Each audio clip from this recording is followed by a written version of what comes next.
What is going on, everyone? Welcome back to another edition of BKNY Hoops. If you are new to the channel, it's your boy Rashid. What's good, everyone? Y'all guys actually see the graphics, right? You see the actual title of the show. Should the Nets actually target Naz Reid and free agency? Really, how I look at this, it all depends on the type of roster that Sean Marks can actually really kind of assemble really quickly. Let's get into the actual story over here, man. Y'all guys see it right here. And hold on, let me get the actual article up here on my side. It's showing up here, but on my end over here. All right. So in the upcoming season, the Nets will have 7 expiring contracts, which means they'll have to either agree to new deals with respective players or seek out replacements. Now, the draft actually has some promising bigs there, I think. I mean, not guys that are like, on a Joel Embiid type level, but like really kind of good fillers, like really good role players. I mean, that all remains to be seen. Like, there's no guarantee that these guys will actually really even pan out. All right, so one of these players is Day'Ron Sharpe. His rookie contract is set to expire after the Nets opt to extend it in each of his previous 2 seasons in the current makeup of Jordi Fernandez's squad. Sharpe plays second fiddle to Nick Claxton as he has the entirety of his time in the Barclays Center. Now, I think that's bad right there. I think they should have developed Day'Ron more, give him more minutes, right? But we know when it comes to the NBA, for most of these teams, the development system is horrible. I don't know what's going on, but like whoever's trying to develop these guys really don't know what the hell they're even doing, man. All right, so it says Reid's current deal with the Timberwolves isn't guaranteed to come to an end in the offseason as he was a player option for 25-26. However, if the 25-year-old doesn't wish to stay with the Western Conference contenders, he'll have plenty of teams asking for his signature. Now, the Nets most definitely are going to actually have to overpay, right? They're definitely going to have to probably overpay. I mean, we've seen this with the Knicks like 20-something years ago. The team was so bad.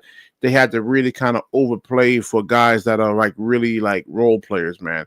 And we're going to get to other Nets news too, man. We're going to get into tonight's game, some Cam Thomas stuff, and I think there was something else I wanted to look at too. All right, so in the recent seasons, Reid has started to work on his three-point shot, averaging 5 shots beyond the arc per match, managing to do so on a 40% accuracy, which is quite a bit above the positional average for a center, which sits roughly at 35%. So yeah, that's why I said I put in the title as a championship piece, because like if he can hit 40% on threes, and you see what Boston is doing with Porzingis, and I'm not saying Reid is Kristaps Porzingis, but like if he can space the floor out, I mean, he will be extremely valuable, because we see like a lot of 250, 260 pound guys, 270-pound guys, right? We was even looking at Khalil Ware, and what game was I watching, man? Man, who was it? It was the game I was watching, the Miami Heat. I mean, and I think his size is 220 pounds, I think. I mean, he has a slim build, and he didn't want to go on the perimeter. I forgot who was burning him for 3. I forgot which Miami Heat game I was actually watching. So you imagine somebody that's actually 250, 260 pounds, right? These guys don't want to actually go on the perimeter and actually play some defense, man. It's really, really taxing to the actual lower extremities, especially for a big man. I mean, he's bad enough for guards. That's why you actually really see a lot of the injuries right now, man. So, and this is the funny part right over here. This article actually says, man, I don't know who writes this stuff over here. The 25-year-old's willingness to come off the bench, mix it with his overall game, is what would make him a perfect candidate for Brooklyn's front office when it comes to finding someone who will play backup to Claxton. Yo, Claxton is not a starting center in this league, man. I mean, I've been over this a billion times. I don't understand what's wrong with the media, man. Like, these guys are so stupid, right? He's undersized at that 5 position. And it says the Timberwolves could pay him more. That's where he stays. The Nets are rebuilding, and shouldn't get into a bit more besides. I mean, they have to get somebody, Claude. They got to get somebody. They have to get somebody, man. I mean, and they more than likely they're going to actually have to overpay. Okay. So again, Claxton is not a backup center. I mean, he's not a starting center. I meant he's not. I mean, yeah. Granted, he can like switch on to guards. But he's not like stopping the top guards, right? The top, like the really like the all-star caliber guards. He can stop a lot of the mid-level guys who doesn't have like a mid-range game, but like the Donovan Mitchells and the Jamal Murrays, and I mean, he's not stopping those guys, man. Kyrie Irving, if he's actually healthy, he's not stopping any of these guys. He's not. I mean, they have like second, third options in their offensive game. So speaking of Claxton over here, man, this is the game tonight. Let's look at that real quick over here. Let's see how he actually really did. 103, 108. He actually scored. Where is it over here, man? This mouse is off, man. Where was it? Okay. He had 9 points, right? His career average is roughly around 12 points a game. He scores 9 points over here, a -6, in the game. Only 2 free throws, right? Again, his frame, he can't like draw fouls, man. He doesn't have the offensive bag, and I'm a credit. I don't know who to really blame for that. I can blame Claxton, and I could blame again the development system of the Brooklyn Nets and whoever they actually really had, man. And then you actually look at Miles Turner. Let's see. Let's compare the matchup over here. Oh, look at this. 22 points, 5 out of 10 from the 3-point line, right? So excellent efficiency from the field goal. His field goals, 8 out of 14, 8 rebounds, some 3 blocks. Do you guys actually see the difference? I mean, this is a starting center, especially like in today's NBA. Claxton is not a starting center. He's not. Like I said before, he really doesn't even have a position. I'm sorry to say it. All right, so yeah, I mean, and like the Nets should be really kind of experimenting with like starting Trendon Watford, right? Tyrese Martin and Keon Johnson are not point guards, I would look at Trendon Watford, right? And he actually shown the ability to kind of run an offense and to make the right reads. So like 26 points. His size at almost like 6'9", 6'10-ish. I believe his weight is at 240 something, I think. Yeah.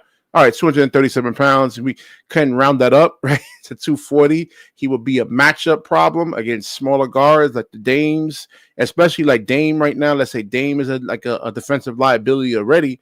He can actually make these guys work on the actual defensive end. Same like guys like Darius Garland. If you have like a guy like Drew Holiday who can like give like 6'2", 6'3" guards, he can disrupt them a lot. Well, this is where Trendon Watford's size actually really starts to come into play right here, man. So this is something that they really should look at. So I think Naz Reid, and that all depends on Naz Reid. Let's get back to him. If he actually wants the offensive responsibility, right? I mean, some guys are really happy being role players, man. They, especially when I play basketball, I don't want to carry. I mean, look, like you got to carry a team. Look how much wear and tear it puts on your body. You saw Kyrie Irving when they actually got rid of what's his name? Luka Doncic, right? He was the guy. He's the only high percentage one-on-one player, right? He's the guy that can actually really create for himself and create for others. And it's a lot of wear and tear. Then you actually have to go and guard on the other end of the, play defense too. It's not just one side. So he says Naz Reid isn't a starting center either. Rashid, let's draft and develop a legitimate. Yeah, I mean we can get him. Speaking of that, the draft. I like him. But I don't know, man. I mean, he doesn't. We haven't seen him really utilized in the Duke system, man. I think he doesn't really. They say he's better than Joel Embiid right now, but they don't really like use him like that. It's hard to really get a gauge on what he can actually really truly be, man. But definitely Cooper Flag. If he actually goes back to college, that would be really a good thing right there. So the Nets, really, Sean Marks got burned by this draft. I think Cooper Flag might go back to college. He should go back to college for another year and work on. There's a lot of things he got to work on. All right, so let's see how much Naz Reid is actually even making though, man.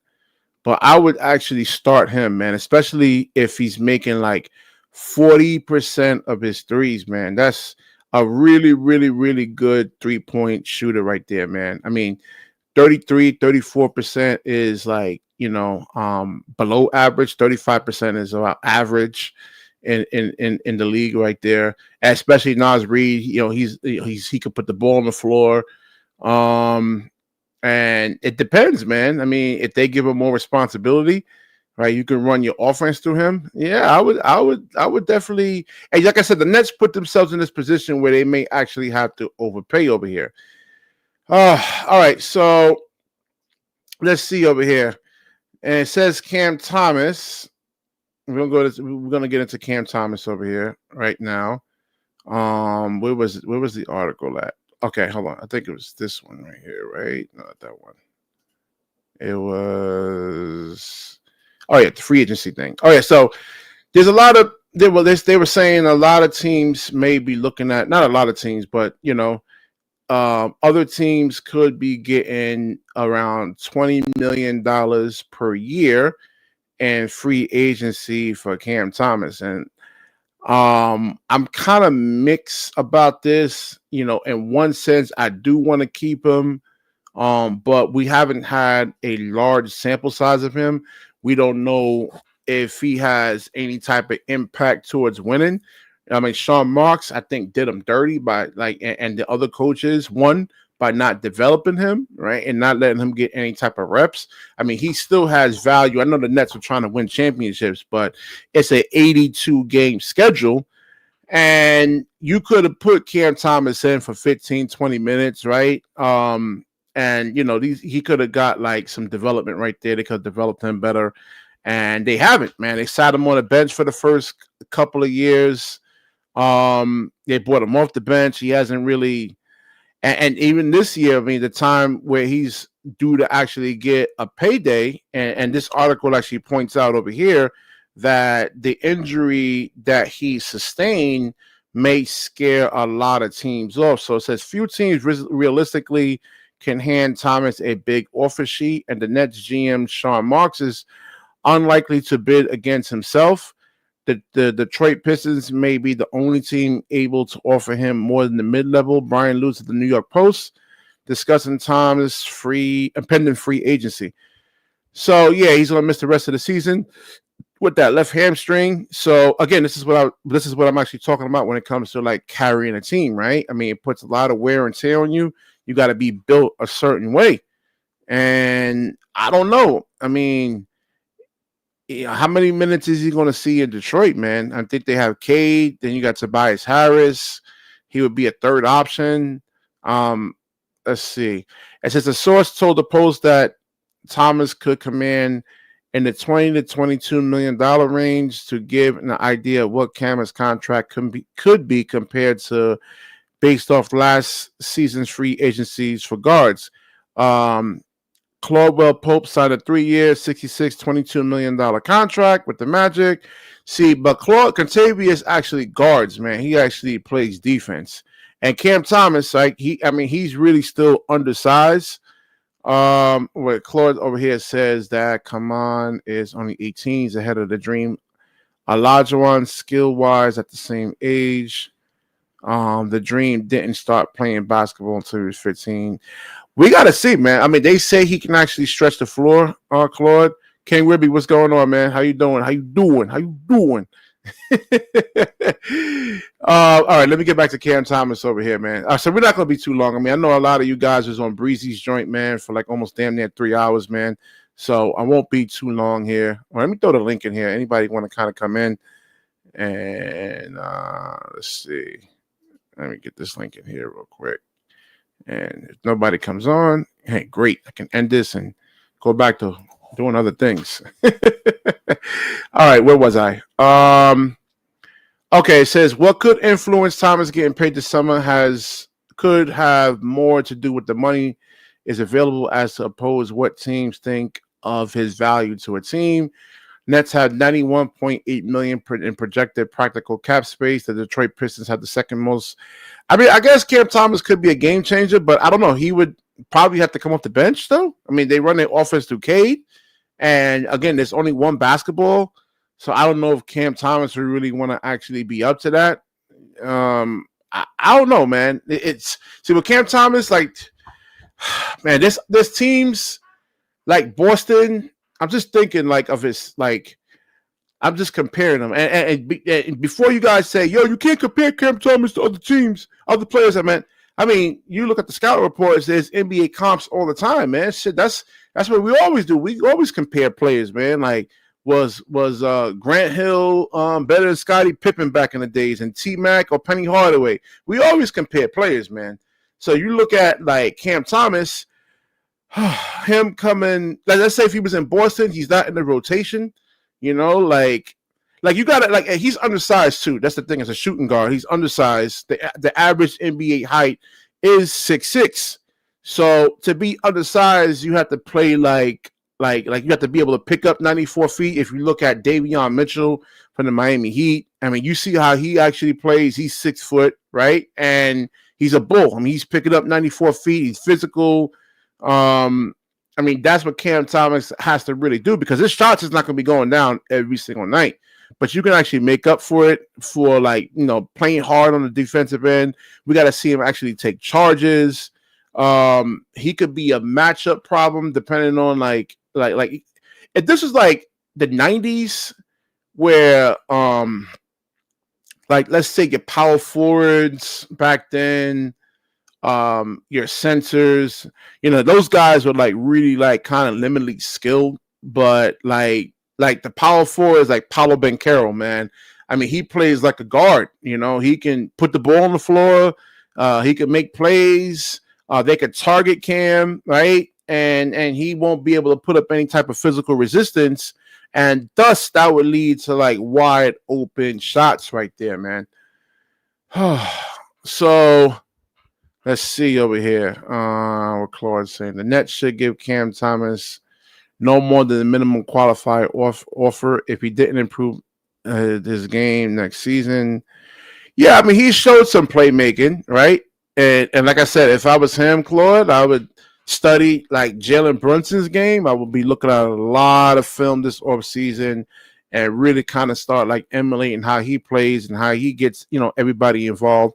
He had like that 110 assist game right there. So it's just a matter of him actually like, oh, we got Harlem over here, man. Harlem on the rise. What's good, man?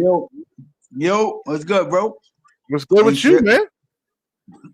Yo, I'm trying not to be long. I'm not trying to be long-winded, man. Like everybody was on the breezy joint for 3 hours, so I ain't gonna be on here too long, man. Like we got Gary. Who was on the breezy show? I don't know. I mean, I was sleeping, man. Gary, what's good, Gary? Yo, Gary, man. What's good? You've been missing, Gary. It's good to see you, my guy. Welcome. What's good, Gary? I saw you trolling my chat as usual. Yo, Gary, how you doing, man? What's going on, man? How you doing? I appreciate it, Hall. Always love for you, Hall. I appreciate you, my man. Nah, you my guy, Gary. You my guy. Nah, yo, Gary, I don't really troll you. I just troll the other guys, man, because like they like to lose. Hey, I appreciate the support. No matter you want to come in, it's cool, man. I support it. Appreciate it. All right, so what you guys think about? What do you guys think about Naz Reid being a potential target for the Brooklyn Nets? So there's going to be a lot of suitors, especially if he's shooting like 40% from the three-point line. If you look at Boston and what Porzingis is actually doing, right? You saw he had back-to-back 25-point games. I'm going to let Gary go first. Yeah, go ahead, Gary. You go ahead, man. Answer that question, man. I would love to have Naz Reid. He fits in any offense. He fits in any defense. He can stretch the floor. My only concern is, like, can they really afford to pay him when they give Nick Claxton $25 million a year? You know what I'm saying? Like, you already paid your starting center. It's Claxton. So, like, for me, you got to get rid of Claxton's contract. You got to figure out a way to dump him. I don't care who you bring in, right? Now, did you guys watch the game, man? You saw the matchup between him and Miles Turner. I mean, you see the difference. You know, I mean, Claxton is not a center. I don't get it. I saw something briefly about that, Jelio. I got to read that article. I saw the actual headline. I just didn't read the article just yet. But you know what's crazy? Claxton makes more money than Miles Turner. I don't understand what's wrong with Sean Mark. I'm telling you, I think he's a Knicks agent, man. I swear James Dolan is paying this dude to really sabotage the Brooklyn Nets, man. Because, like, that shit doesn't make any sense. I don't get it. Miles Turner is a free agent at the end of the year, right? But I think Naz Reid gives you more. Like, he can put the ball on the floor. I think he's, like, more Yo, BK, Naz Reid not going to the Nets, bro. That's a pipe dream. So no, I mean, they have to overpay. Gary, you're around my age. You remember the Knicks 20, 25 years ago? They were so bad. The Knicks had to overpay for guys, remember? Yeah, for sure. We're in that position. The Nets are in that position right now. We're in that position right now. The team is so bad, right? I'm going to be honest, BK. Even if you overpay, bro, nobody wants to lose. Like, no, I listen. I agree. I agree with you. But listen, I mean, if a lot of teams is willing to offer Naz Reid $15 million, and listen, OG Anunoby, right, can get like how much he's getting paid? $40-50 million, right? And his career average is actually 12.6 points a game. I mean, for his career. I'm gonna be honest, Gary and BK. Like what Naz Reid is doing this year, he's definitely earned the right to at least make 25 mil. In my opinion, he definitely earned that right. I mean, can we really pay? Julius Randle hasn't even been remotely as good as what's his name, Gary. Reid, you know what I mean? Like Reid been super good, bro. Because I like what you said, right? No one wants to go to a loser. This is why I'm not in support of tanking, right? Because when you build a losing culture, nobody wants to go there. Like it's not like exactly. It's why I'm not a fan of tanking. Like the worst teams in the league, Charlotte, Washington, they stay the worst teams in the league for a reason. Because tanking doesn't work. So I'm with Harlan. Like, no one wants to go to a loser. Yeah, yo, Gary, can I ask you a question? Yeah. So I'm watching the Bulls right now, right? And they beating the Lakers by 18, right? The Bulls has no star. Everybody's healthy for the Lakers. LeBron played, Luka played, Reeves played, and the Bulls is beating them by 18. Can you explain to me why Chicago looks so much better without Zach LaVine? Like, they've been looking like, bro, if you've been watching the Bulls have absolutely looked phenomenal, bro. I don't know if you watched them, but they have looked so much better without LaVine. Kobe White is playing out of his mind. It's this other white dude. He like a rookie, bro. He's fucking playing out his mind. The Bulls just look crazy, bro. Can you explain that, Gary? Because that's crazy. Yeah, I think I can't really. It's addition by subtraction. Like LaVine's a good player. You know, he's got a high upside, but it's just it wasn't working out there, right? So now it's like once you get him off, everyone else can start to fill their role. Everyone else can start to play their role, and you don't have to just have Zach LaVine dominate the ball. Because like if you look at his usage rate is really high.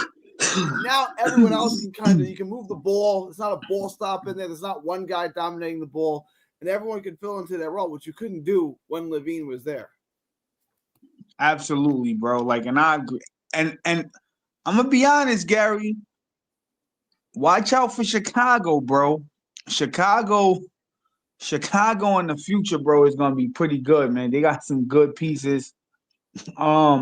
Miami fell off a fucking cliff, bro. They lost 10 in a row. They've been bad, bro. Oh my God, Miami's been atrocious. Like, yeah, man. There's a lot of competition. So it says over here the Nets, and Jelio was recommending this article to me. It says Brooklyn Nets rank 4th in rebuild rankings with a couple of years time. What? They got all the picks, you know, like I'll be honest. I mean, you still gotta have good players in there, man. Last year, I agree, BK. Like having a bunch of picks and no good players on your team to me that's not it. Like, I mean, it don't mean anything. Yeah. It really doesn't. Like Cooper Flag, if he comes to the Nets, the Wizards, the Hornets, I mean, he's not like an NBA dominant scorer right now. He's not. He's going to average. Let's say if he goes to the Wizards and you're going to say, hey, we're going to run out offense through you. I mean, he's not ready yet, man. He has to.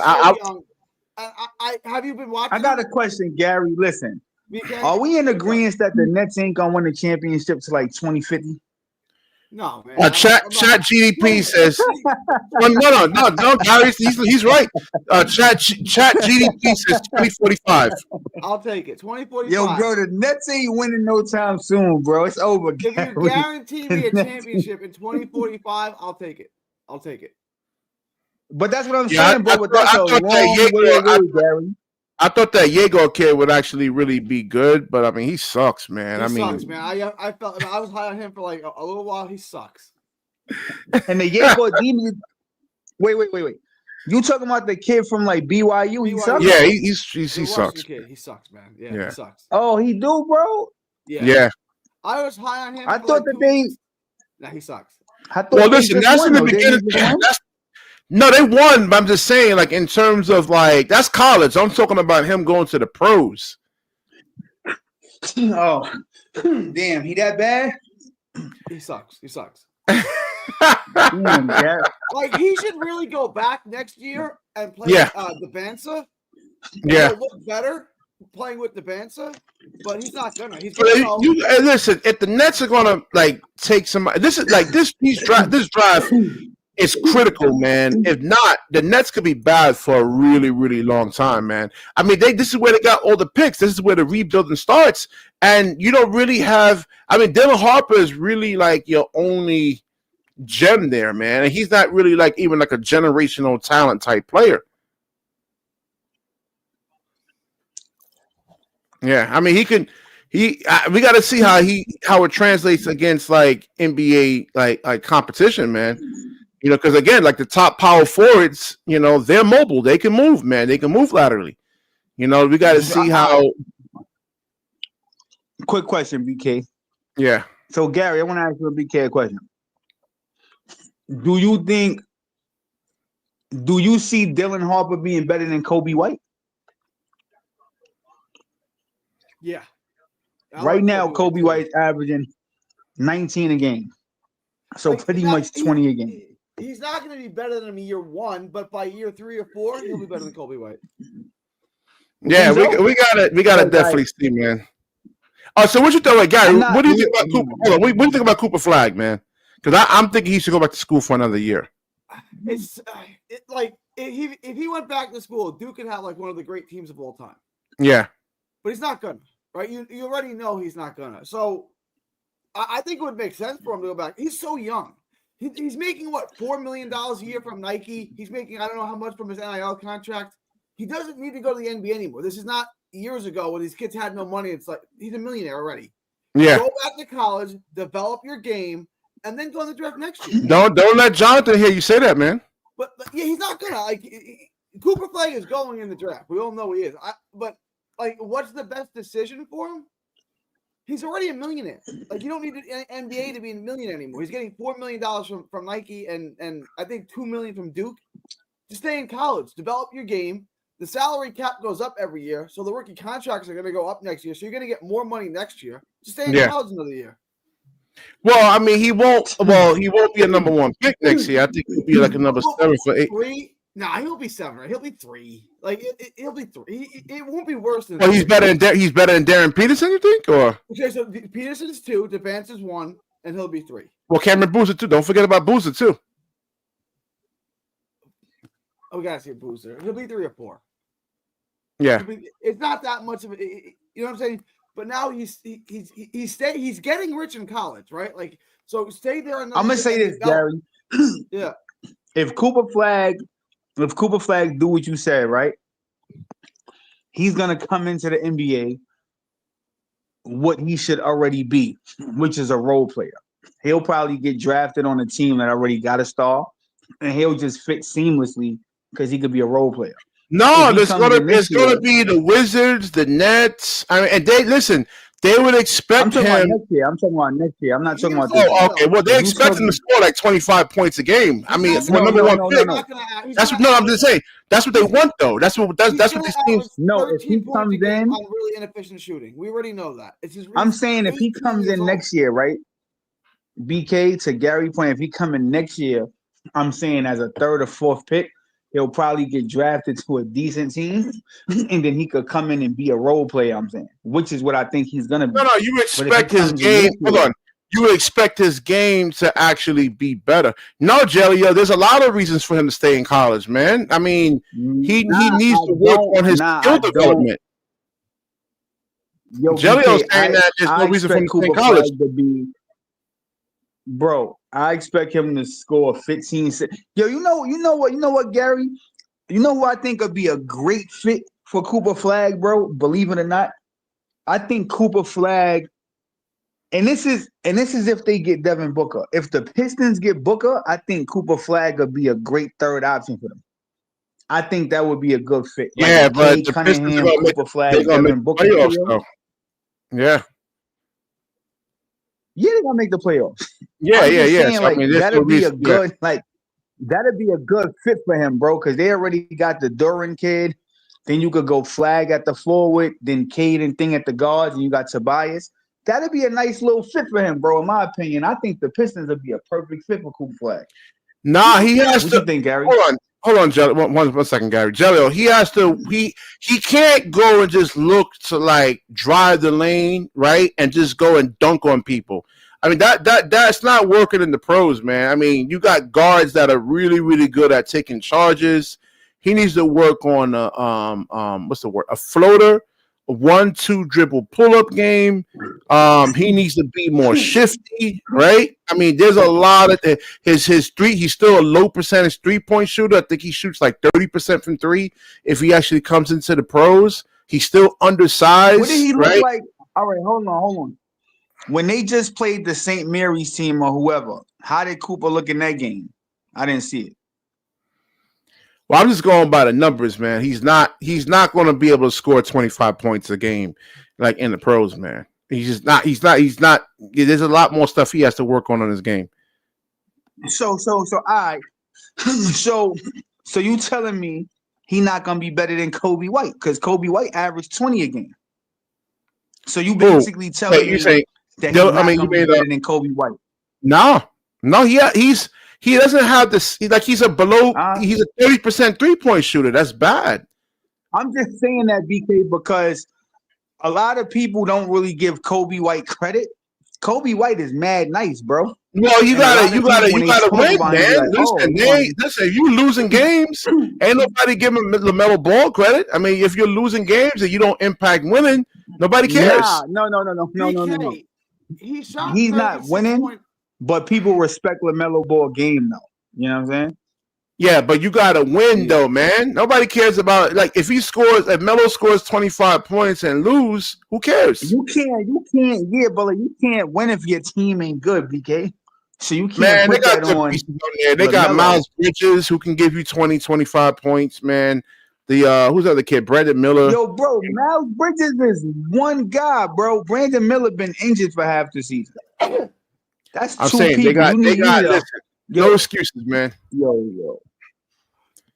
No excuse. Yeah. Cooper Flag shot 36.7% from three. It's better than I thought. Like his 3-point percentage is not bad. It's coming along.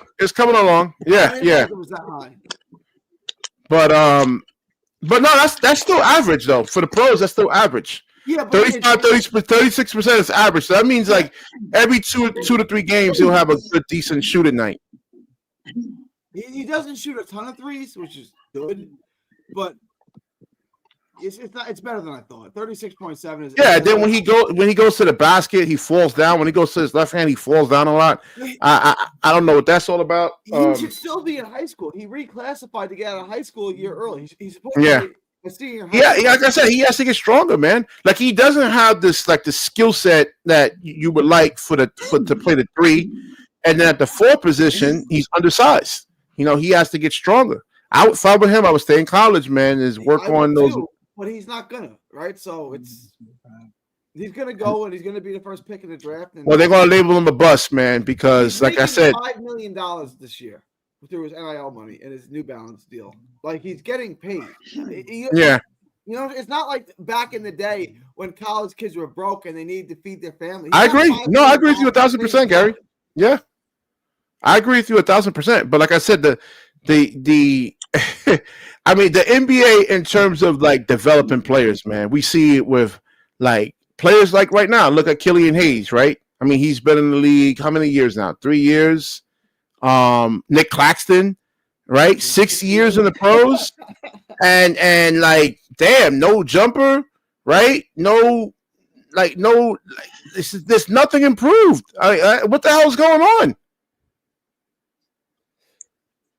Yeah. So he has to come into the pros already. Like he already has to have his skill development like already. Like Paulo Banchero came in like averaging 20 points a game. He came in with like being able to finish and make plays and it's a really good ball handler.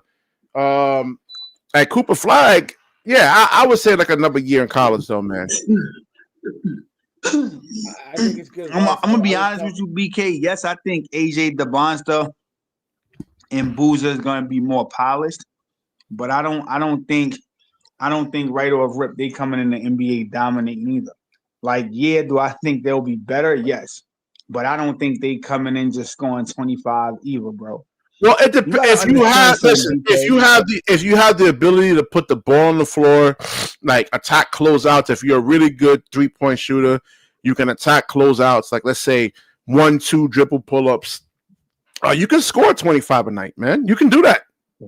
Yo, nah, listen, BK. Let me school you, youngster. Oh Lord, when I'm older than you. Though. Pressure. I know. I was being funny.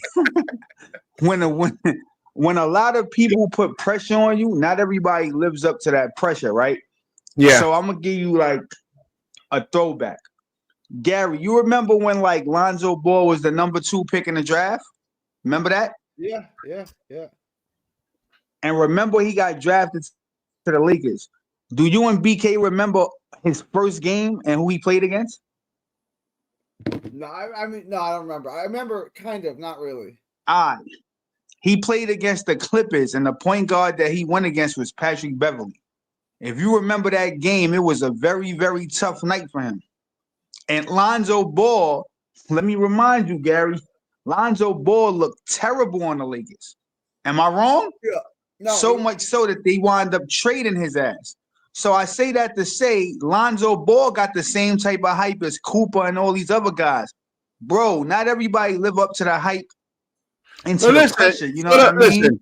For the podcast, Harlem, I would definitely want him. I mean, it would definitely gauge more interest than what the team is currently right now. Because right now the only person interested in Cooper Flag is John, bro. I don't think nobody else. I'm saying for my own personal greed, you know, like for this damn show to make it more interesting, like Cooper Flag would definitely garner more interest, right? But if Cooper Flag is dog water, though, is that garnering interest? He's not dog water. Like he's not. No, he's not garbage. I'm just saying he's not like. He's not going to. Go ahead, Gary. Go ahead. Tracy McGrady is one of the best players you ever saw. With prime Tracy McGrady is one of the best players you ever saw with your own eyes, right? Yeah, fact. He came into the league at 18 years old. He barely cracked the rotation for Toronto. His second year, he became a back end of the rotation guy. His third year, he was a sixth man. And I think he won 6th man of the year, or he was second in voting. His fourth year is when he became a star, right? I'm not saying Cooper Flag is going to be Tracy McGrady. I didn't say that. What I'm saying is when you're that young, it takes time. He's so far away from Cooper Flag. Right. May be a really good player, but he's so far away from that right now. You know what I'm saying? He's not even close to that. I'll say this, Gary. Cooper Flag, he has the potential to be an elite defender. I'll give him that. He's long. He's lanky. No, you gotta score too, man. I mean, like I said, if he goes to the Nets, he goes to Charlotte, let's say if he goes to the Wizards or a lot of these bad teams, I mean, as a number one pick, they're expecting 20, 25 points a night, man. They are. And he can't do that. He's going to give you 13, BK. 14 points a night on inefficient shooting and lots of turnovers. Cooper Flag could go to the Hawks, BK. I keep telling people the draft is different. The worst team doesn't get them anymore. You feel me? So the Hawks or the Heat could fuck around and get him. You know what I'm saying? It's like as a number one pick, they're expecting you. Look at Paulo Banchero. Just look at Paulo Banchero, man. I know I mentioned him a lot, but look, he came averaging 20 points a game. If he goes to the Nets and Cam Thomas is still on the Nets, nobody's gonna expect Cooper Flag to score more than Cam Thomas, bro. They just not. If as a number one pick, yes, they are, Harlem. A number one pick is expected to be like a franchise type player, man. A guy that can get you 20. No. I said coming into the league, they not expecting him to score. Yo, bro, first of all, because Cam Thomas has scored. Yo, bro, Cam Thomas has scored at an elite level for years now, bro. They not gonna expect Cooper Flag to do what Cam Thomas do, bro. They like it's not even possible to even think he's gonna do that, bro. Are you getting somebody? Hold on. Go ahead, Gary. You was gonna say something? No. Are you expecting to draft a role player with the number one pick, Harlem? I think Cooper is a role player. That's why I'm like, I don't think he's coming in. All right, so then that's somebody. The role players are like 10, like 8, 9, 10, 12, 13, 15, right?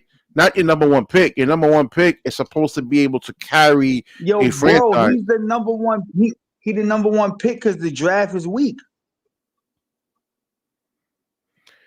Let's be honest, bro. The draft is weak. That's why he the number one pick. He's not like you act like this is a star-studded draft. The draft class is weak, bro. That's why he's the number one pick. I don't know that it's weak. Like there's some good players. We're gonna find out. But it's not really great. That's what I'm trying to say, bro. So it's like that's why I'm saying I wouldn't expect him to come in and be the star because it's not like it's a bunch of people. You got fanboys. Hold on. You got fanboys like Jonathan that expects Cooper Flag to score 20 to 25 points a night. If you're number one pick, you got to score 25 points a night. In college, he's not doing it in the NBA. Yeah, right.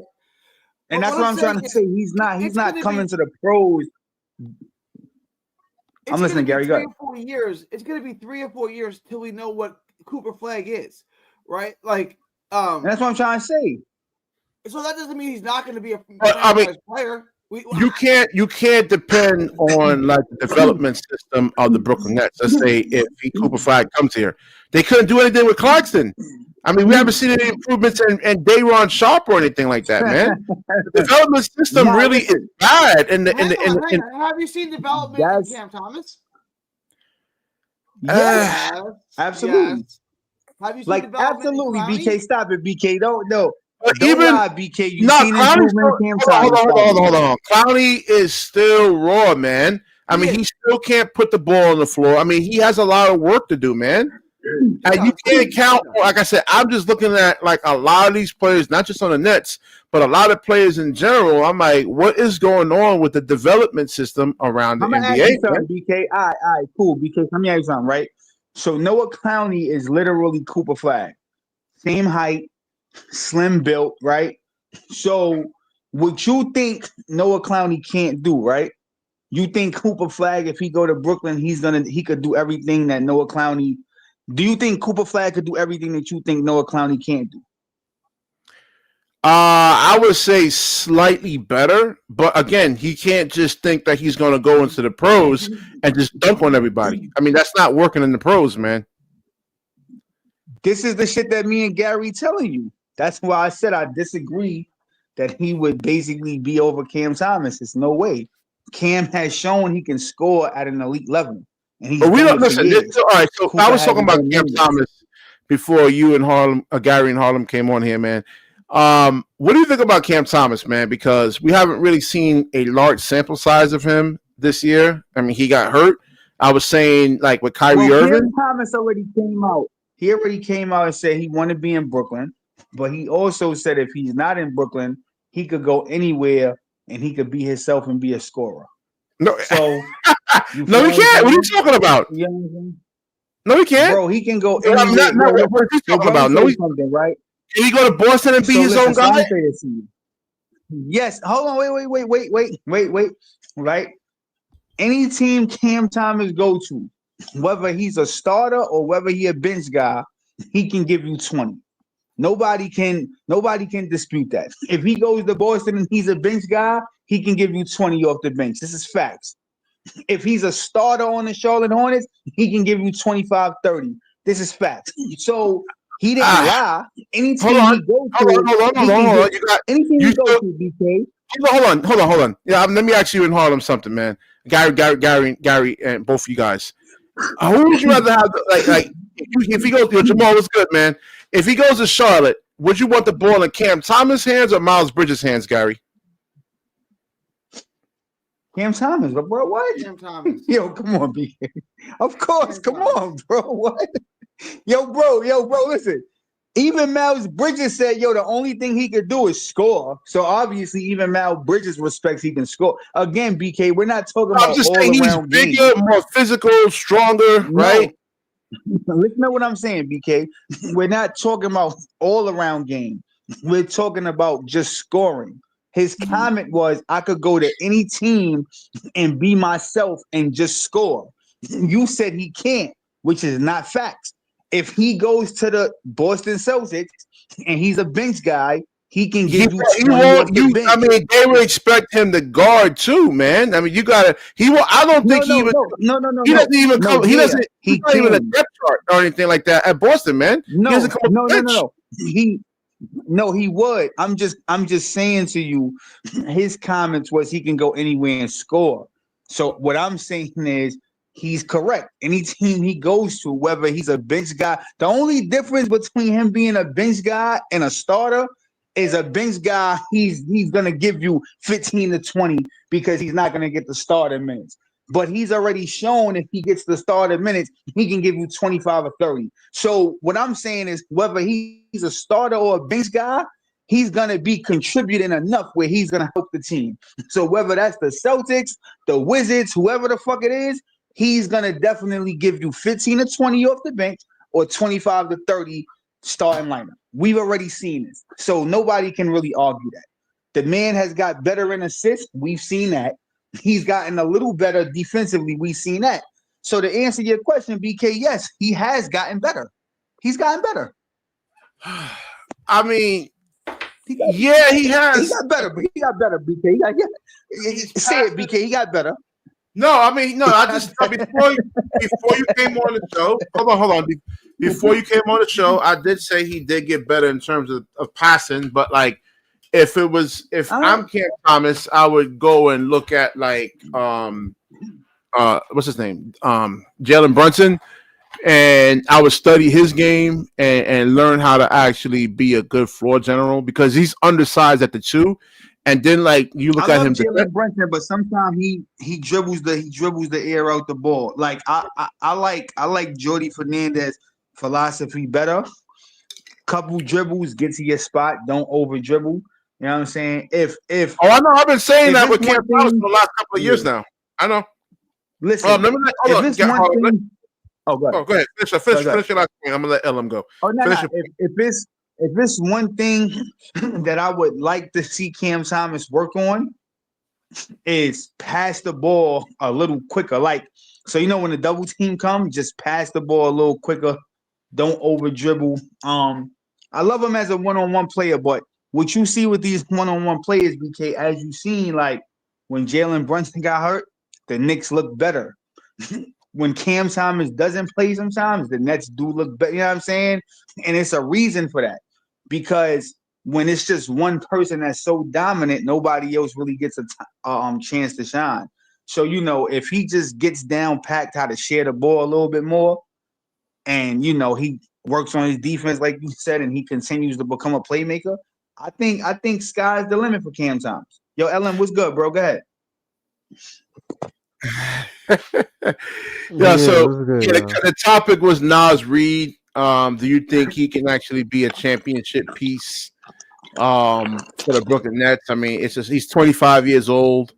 You can get him. You don't have to utilize him right away, right? You can stash him like how Boston's doing with Porzingis, but 40% from threes actually shooting. What do you think, man? I guess depending on, I don't know. I think he'll fit, but I think I wouldn't put him at the 5. I think we need a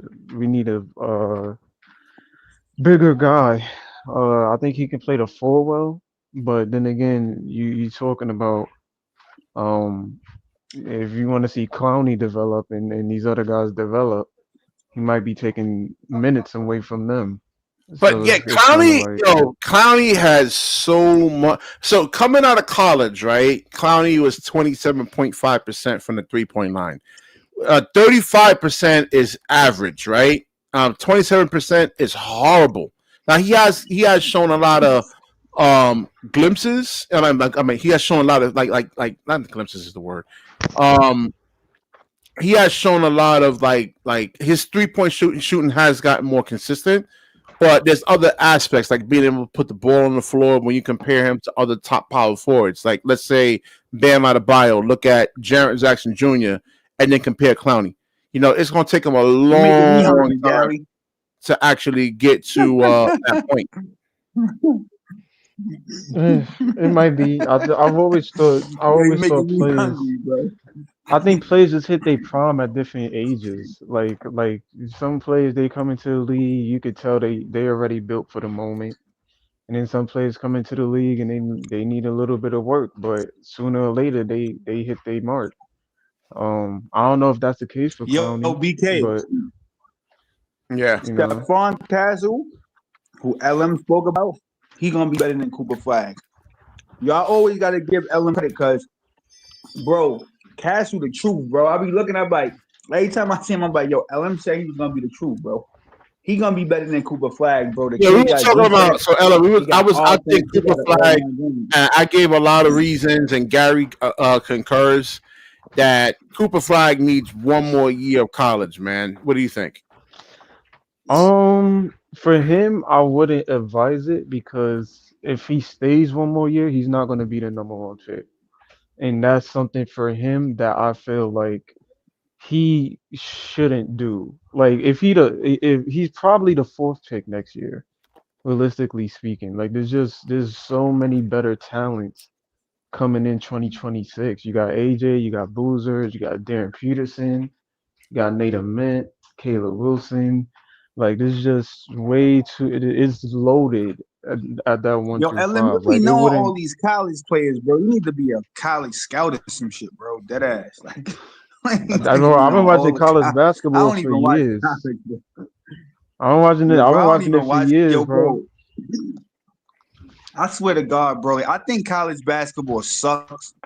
I don't know. It's just me, bro. I got a friend in my building. Yo, watch college. I'm like, yo, I just can't get into college. Nah, bro. March Madness is booming. Let me ask you guys, is booming right now. Like, do you think a lot Cooper of people Flag made a showing it. mistake by going to like Duke, where they have so many guys, like so much talent around him? If I was him, I would have went to like a Rutgers type situation where he can he's the guy where he can work BK, on. because nobody wants to lose. I keep telling you that nobody wants to lose, bro. People in winning situations. Who cares? Listen, who nobody cares wants about to fucking be a loser?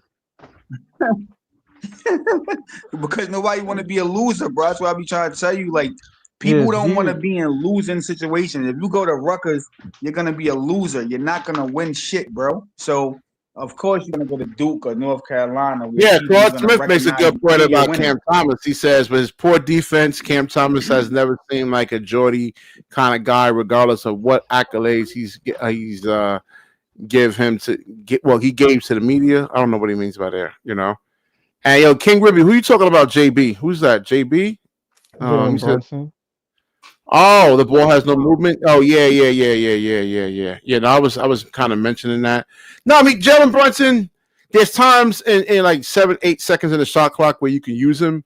Like, I don't think OG Anunoby's good at like really making tough shots with 7-8 seconds on the shot clock. Same thing with Mikal Bridges, right? I mean, Mikal Bridges has to be surgical when it comes to like his offense. He has to be able to like hit the mid-range shot, and then he can get that defender on balance. And Cat, you know, sometimes, yeah. I'm right now. I think they should get like. I'm thinking with the Knicks though, man. I mean, right now the Knicks could be bored right now, man. Oh, that's right, Gary. You up on that carnivore diet, right? Yeah. The only thing I eat is steak and bacon and eggs. That's it. I don't eat anything else. I mean, that can get kind of redundant though, man. You get used to it, and then now it's at the point because like those are all really nutrient dense foods. If I eat anything else, it doesn't fill you up, right? Like you don't feel good unless you eat those things. Yo, like, Gary, let me ask you a question, Gary. Yeah. Yo, bro, you don't get high cholesterol doing that shit? High cholesterol is a myth. Like, it's not bad for you. High cholesterol is actually pretty good for you. Like you don't want your cholesterol low. It was a myth. Yeah, cholesterol actually protects the your heart, you know, from acid. Like it protects acid from actually getting into your heart. You know, so that's like they actually had a Nobel Prize. What was the doctor's name in the 50s that discovered that? You know, I don't understand how they. Well, let me not even talk about that stuff before YouTube shuts the stream down. The last time I got like medical information, like, and I'm giving positive medical information, YouTube took the video down, man. Did they really? Yeah, man. What it is, hey yo, what it is, BK is they don't want that information out though. They don't want people to know that type of stuff. Yeah, definitely, man. Now, Definitely. I'm like, they say that red meat is bad for you, and he talking about he only eats steak. I'm like, hold on, bro, that's crazy. I eat steak all the time, That's man. Let me give you the rundown, right? So I did 3 months, 90 days. The only thing I ate was steak, nothing else. It's called the Lions diet. In those 90 days, I lost 40 pounds. My allergies are gone. My snoring is gone. My sleep apnea is gone. My anxiety was gone. I stopped taking all my medications and was perfectly healthy again, like I was in my 20s after 90 days of eating only steak. Ate nothing else for 90 days. Just steak. What kind of steak you be eating, bro? Ribeyes, like T-bone with like what's up, bro? A lot of ribeye.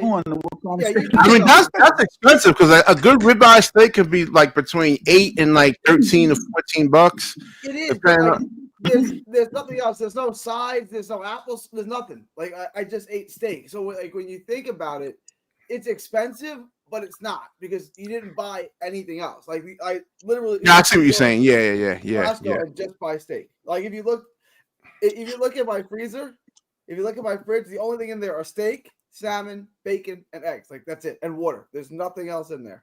Okay. And no vegetables or anything like that, man? No vegetables, no, you don't eat vegetable. That's what I'm saying. You don't eat no veggies, no broccoli, no peas. You don't eat no green beans, corn, none of that, bro. No. I don't eat any plants, no vegetables. I only eat meat. Just meat. No. Right. Hey, yo, BK, Gary's not human, bro. This nigga's not. He ain't a real person, bro. No. I read up on the carnivore diet, man. At least, no veggies, Gary. When you just like certain fruits can like spike your insulin. Like I mean, it's all right. Again, let's stay off the medical stuff because, like I said, YouTube. Try it for 90 days. I promise you, if you try it for 90 days, you'll never. No, I do eat a lot of steaks though. I do, and not like that. I do eat like 4 or 5 steaks a week though. Yeah, but not. I have like you eat 4 or 5 steaks. Hold on, bro. Hey, yo, BK, what's your weight, bro? You like 275? 299, 298. I gotta lose a lot of weight. All right. So you 300. All right. So the panel heard Gary. Gary said if we eat steak for 3 months straight, we gonna lose 40 pounds, Gary. All right. It depends. A lot of people swear by it, man. If you eat nothing but steak for 90 days, you will lose all your fat. Like I don't know how much weight you have to lose. Like if I eat, I'm 180 now. I was 230 when I started. I went from 230 to 190 in 90 days. 40 pounds in 90 days eating nothing but steak.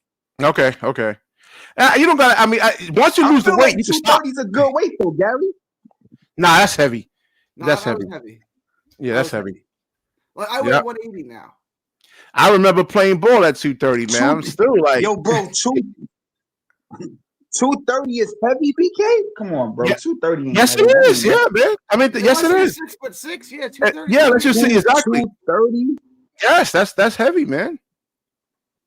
Oh, no, That's I'm not heavy. 6 foot. Nah, I'm like 240, 6'1", bro, and I feel great. I just got. He says, yeah, I was eating a lot of rice. Car traffic. That's like the hardest shit to lose is the gut, bro. Yeah, yeah. King Ruby is right. Broccoli's not real food. Broccoli's man-made. Broccoli's not real food. Yeah, it does grow though, man. I mean, no, you don't grow broccoli. You make broccoli from other. Yo, bro, everybody be saying that shit is broccoli is not real food, bro. It's made from cauliflower. It's not real food. Yo, everybody be saying broccoli. I see what you're saying. I see what you're saying. Okay. I see exactly what you're saying, man. You know, broccoli doesn't grow in the wild. It's a man-made thing. Okay. Yeah, player one was good though, man. Was good. Yeah, I'm definitely gonna get another more of these live streams in. Yeah, but well, yeah, player one. He's no, it wasn't him. It wasn't player one. It was talk to me. He was like, "Yo, man, you gotta see 6 foot, 184 pounds, man. Yeah, man.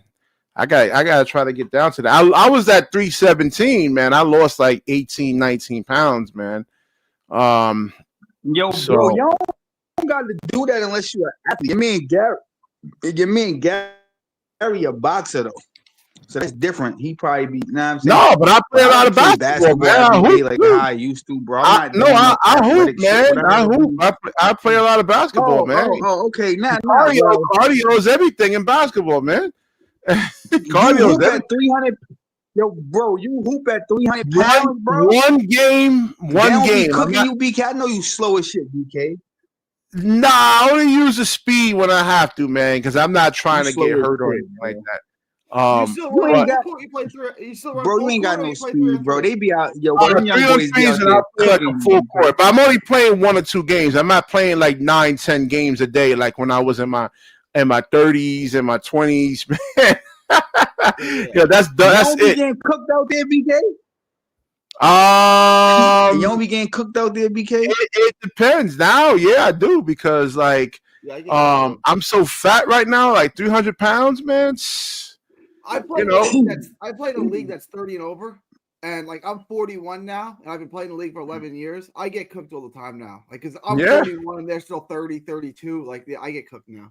Like I think this is my last year of playing. Oh, come on, man. Yeah, listen, basketball's in your DNA, man. I'm getting cooked. Like I'm playing with 30-years. I'm 41. I can't. I play with 2 guys who are older than me, but they were both D1 players. Like I was not a D1 player. Like one guy. Yo, I'm not trying to be funny, yo, Gary. I was watching a video of Mario Chalmers, man. He was busting ass, man. I said, "Oh shit, Mario!" It's on the Devontae Freegas channel, man. I said, Mario Chalmers is still cooking, man. How old is Chalmers? He's my age. He's in his early 40s. Yeah, I think he's in his 40s now. Nah, I think so. Hell no. Mario Chalmers is a young dude, bro. He like 36, 37. That all he is? He a young guy. I mean, he ain't in his 40s. No, go look it up, Harlem, and see how. Let me see. Because he's not 37, bro. 38 years. He's 38. He's right. He's 38. Yo, bro, 38, Chalmers only played like 9 years in the league, bro. And I was watching Joe Johnson, bro. He on the same channel. Joe Johnson was still cooking, man. You know, so but yeah, I gotta get Joe Johnson be doing. You know, he be cooking. That nigga's in like tremendous shape, bro. Joe Johnson. Yeah, no, like I said, when I coach, like I have to scrimmage with my team. So yeah, I do run some full courts, man, but like I'm feeling it right afterwards, man. I'm like, damn, whew. Yeah, man, I'm feeling it. That's why I got to get down to like 180, 190, man, you know. So and I took a video. Yeah, because I took a video. I shot, like I was gonna show you guys on the channel me playing basketball. But I'm like, I looked at myself like 300 pounds. It's like, nah, man, y'all guys will laugh at me. How tall are you, BK? 6 feet. Yeah, 6 feet 190. That's good. Yeah. No, I have to get that. No, I'm 300 pounds, man. Like 298, 299. Oh, for real? Yeah, man. I gotta get down to, and I actually filmed myself, like practicing. Yeah. I did like a 25 minute workout. So I took the camera, put it on myself. But I'm like, I looked at myself. I was like, nah, man, y'all guys will laugh at me, man. I said, shit, my cardio was Gary, off. let me ask you a question, Gary. How many of these guys you talk to on podcasts you really believe play basketball? And you ain't got to name individuals, but if you had to name a number between BK show and Breezy show, how many people you really think could play basketball? Because there's a difference between talking basketball and playing. How many guys you think could really ball if you had to name a number? I would say 25% of them. You think that's too high? Yeah, hold on. Ella, did you watch the game? Did you watch the game? Like you saying a lot of people. Right. Yeah, I was watching I was on March Madness. I'm not even gonna lie. Okay. I was watching. You see I what I'm saw some saying? of it, but People think I'm bugging when I say the Nets doesn't really have any type of interest, man. So who watched the game though, man? Nobody watched the game or anything like that. Gary, you saw the game? The Nets game, yeah. Unfortunately, I watched it. So what do you actually think about the key matchup between Nick Claxton and Miles Turner? It's never going to go well. If you have a real center, like a big center, it's never going to go well for Nick Claxton. It's never going to go well. I mean, you know what I'm saying? He can't guard fives. So, and he has no offensive game. It's never going to go well. He's never going to look good against a real big center. It's never going to work. Got cooked by Biyombo a couple of days ago. He got big boyed by. Was like, bro, you get. Mind you, Biyombo ain't been in the league in years. All right, so you got the media, right? They're glazing for Nick Claxton, and they're saying if Naz Reid comes to this team, he's gonna back up Nick Claxton. I said, what? I said, this is the other thing. He's an upgrade. You could play him together. You could play one at the 4. You could play Naz as the 4 and Claxton as the 5, and then you're just gonna have Naz guard the 5, right?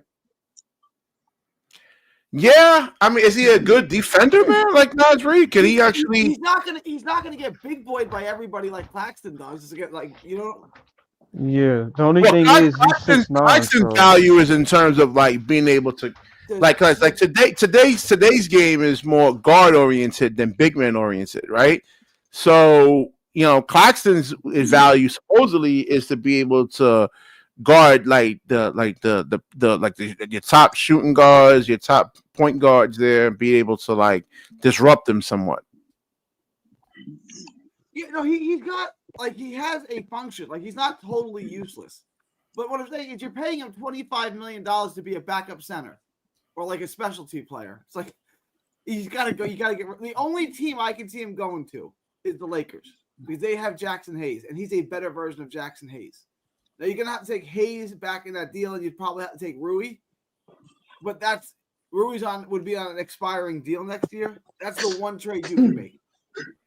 Yeah, and the article was also pointing out that the Nets. So I think that was it. This article, or the ESPN article, that Jelio was saying that this is more like a 2-year rebuild. But then you look at free agency. I'm like.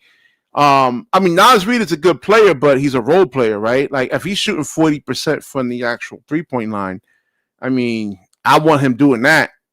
But, yeah, the Nets overpaid Claxton. That's what he was saying. That's true. And he said, player one was saying Miles Turner is the softest big in the game.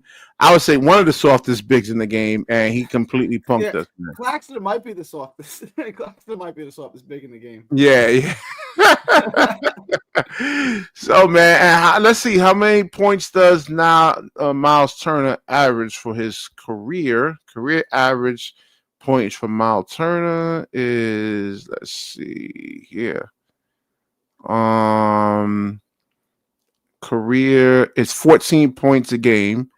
So he had 20, and he couldn't really hold them to at least 12 to 13 something points a game.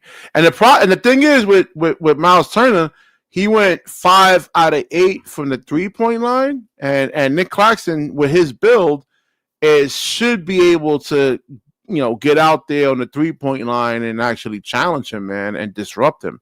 Because we know that's what Miles Turner's like, and his value is in the league, man, is actually being able to space the floor. So take that away from him and make him do other things. Then, like he's like Claxton's 215 pounds, so he has the athleticism to actually play the perimeter. So how does Miles Turner have an efficient shooting night from the 3-point line? He shot 50% from the 3-point line.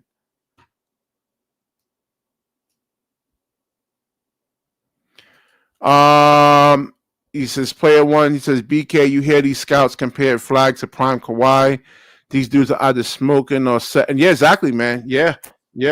I guess Kawhi wasn't the Kawhi you see now in terms of his offense. When Kawhi first got into the NBA, I mean, he wasn't that. I mean, he really, really worked on his game. But I don't know if Cooper can do that, man. I mean, that would definitely be good, but you're talking about 5 or 6 years from now, man. It would take like Cooper to master like one dribble pull-ups, and he has to get stronger. He needs to be more shifty. What happened to Harlem? He can do these things, but like he's so far away from being a good player. Like he's not close to that. Like, yeah, the prime Kawhi, like that's a comp. Okay, Kawhi came into the league and he was a defensive player, and then he developed the mid-range game, and then he developed pull-ups, and then he could shoot the 3-ball. Like it took a while for Kawhi. Yeah. I don't know if Cooper Flag is going to develop like that or not. Right? Like, I have no idea. Especially if you go to the Wizards, if you go to the Nets, right? Because like the Nets right now, I mean, we see how their development system is, man. It's just it's bad. It's bad. Look at Claxton. Look at Dayron. Yeah, we got to look at these players. A lot of the players that we look at that's in the league playing now, like if you remember them, they rookie years, most of them was either good or most of them was horrible. And Yeah. Kawhi is one of those players. Like he was a project. He didn't exactly know what he was going to be. San Antonio did a really good job with developing him. Yeah. They did a really good job, and he is where he is now. So And you look at the Portland Trailblazers, man, when they had Dame and CJ McCollum in their primes, man, they couldn't develop guys there because it's hard to get players to go to Portland, man. That's like living in Russia, Siberia. Dame for what he was there, even though they never went to a finals, but a lot of I would say he's in Portland Trailblazer history in terms of what he did. No, not him and CJ. I'm saying like to get a good quality center over there, to get a power forward, because it's really hard, like in Portland, to get players like free agents, like marquee free agents, to go over there. It's like living in Russia, Siberia, man, damn near, man, and that's how Portland's equivalent to. So you got to go and you got to really, really, really develop guys, man, and Portland can do that. Yeah, I would say they developed. I mean, like I said, what has he been doing for the last 6 years? Yeah, Lillard. When Lillard was there, yeah, the dude was just insane. So, well, not like I said, not him, because one man can't win it by himself. If you look at Boston, look at Boston's roster, man. Like Boston got like 5 guys that can get you 30 on any given. But even with Tatum and Brown, like I wasn't high on Brown coming into the draft because he was a horrible shooter. I was he worked on it, but in the moment I was like, yo, if he don't get his shot right, he's just gonna be a slasher. That's nothing more. He got to get that shot right. He got to get his 3-point percentage up, and he worked on it. But you had to give it time with him. Same thing with Tatum. Tatum was a horrible defender coming into the league. He couldn't defend. He could score. He was a 3-level scorer at a wing, but he had to get better at defense. And he had to get stronger. He got stronger. Strong, right. Now you see him in the finals. When he came into the league? Who? Tatum was a bad defender when he came into the league? Yeah. he wasn't the defender he is now. Like he really, you could tell he had potential to be one, but it wasn't necessarily there yet. Yeah. Like he still had guys blowing by Yeah. him. He didn't have the strength to necessarily guard bigger guys. Like he needed a lot of work on the not only the defensive end and the strength end, but also the playmaking end. Like he had to improve his So vision player for one the most said, part. hold on, Gary LM. So they player one is saying BK hoops. Then we're talking about Kawhi coming to the league. They said he's prime Kawhi right now. Are they saying he has the potential to be prime Kawhi, No, they or say right now he's prime Kawhi in terms of All his right. Yeah, we offensive should bag. stop that right now? immediately. Yeah. Nah. I don't know. Can he become a Kawhi? Possibly. I mean, if he get his shot right, you got to work on his He's mid got to get range. shot right. He's got to handle the ball better. He's got to be a better. Like Kawhi Leonard is basically the perfect player. Like there's not like I think his what is Kawhi Leonard's Cooper's passing game is better than Kawhi's. Cool. I don't think I've ever seen Kawhi have like an 8 assist, 9 assist game in his career. His passing is way more advanced. I think But he Kawhi got to can play work the on his one. defense. Kawhi can play the 1, 2, 3, 4. Cooper can play the 3. You know what I'm saying? It's not. I mean, the He more of that a point forward to me. He can bring the ball up. He Kawhi kind of has Leonard's the that. perfect player. He really is. Uh, Except he's hurt all the time. Besides that, right? When he's playing healthy, yeah, but you talking about he's only 6'7". You talking about 6'9" dude in Cooper, and yeah, but then he's on six top of that, seven he's with the wingspan, the massive hands. Like he's 6'7", but he's strong as hell. He's got the massive wingspan. Like he can play tall. if you look at Cooper's frame, like if you look at his shoulders, you can tell if he puts on more weight, he's going to be a problem. Because even if you look at his mom and his dad is built like he looks like a tank, right? So if wherever he goes on, if he comes here, I don't know, but if they well, put him on the weight he, program, he's gonna be a yeah, problem. yeah, and Like but he's still like that's not going to cut it because even if he goes to try to dunk on someone, like NBA guards are really good at taking charges, man. You even see some bigs that can yeah, actually but you do it. can't teach 6'9", 6'10", BK. I No, get what you're listen, saying, no, but I get he that. has that he doesn't have the wingspan of Kawhi, but he also has a bigger frame. Like his frame is nuts. I get what you're saying. Like the guards in this league, they're strong. No, I Drew mean, I'm Holiday, just he'll saying have problems with. he's not going to just be able to come into the lane and just dunk on people like that, like he was doing in Yeah, six. Yeah.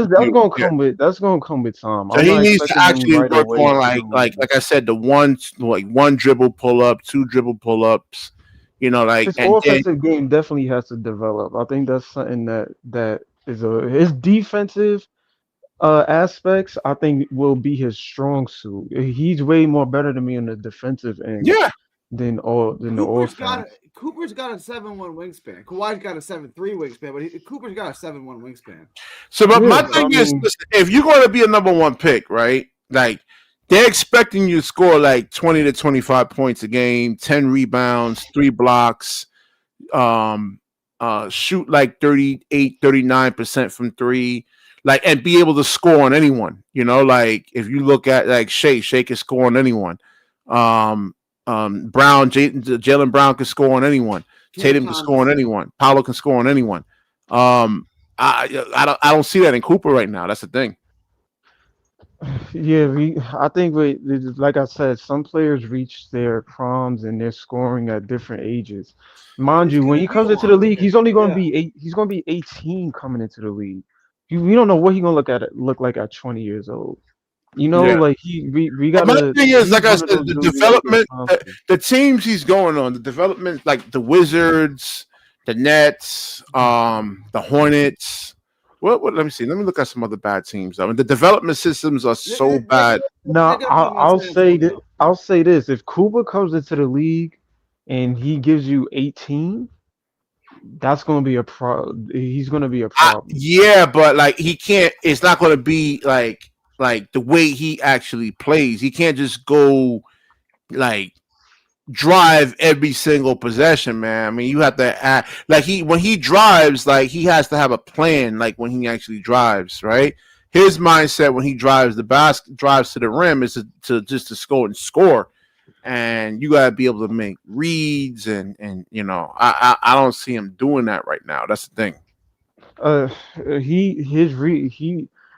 him and Dylan probably. I don't think his reads is going to be the issue.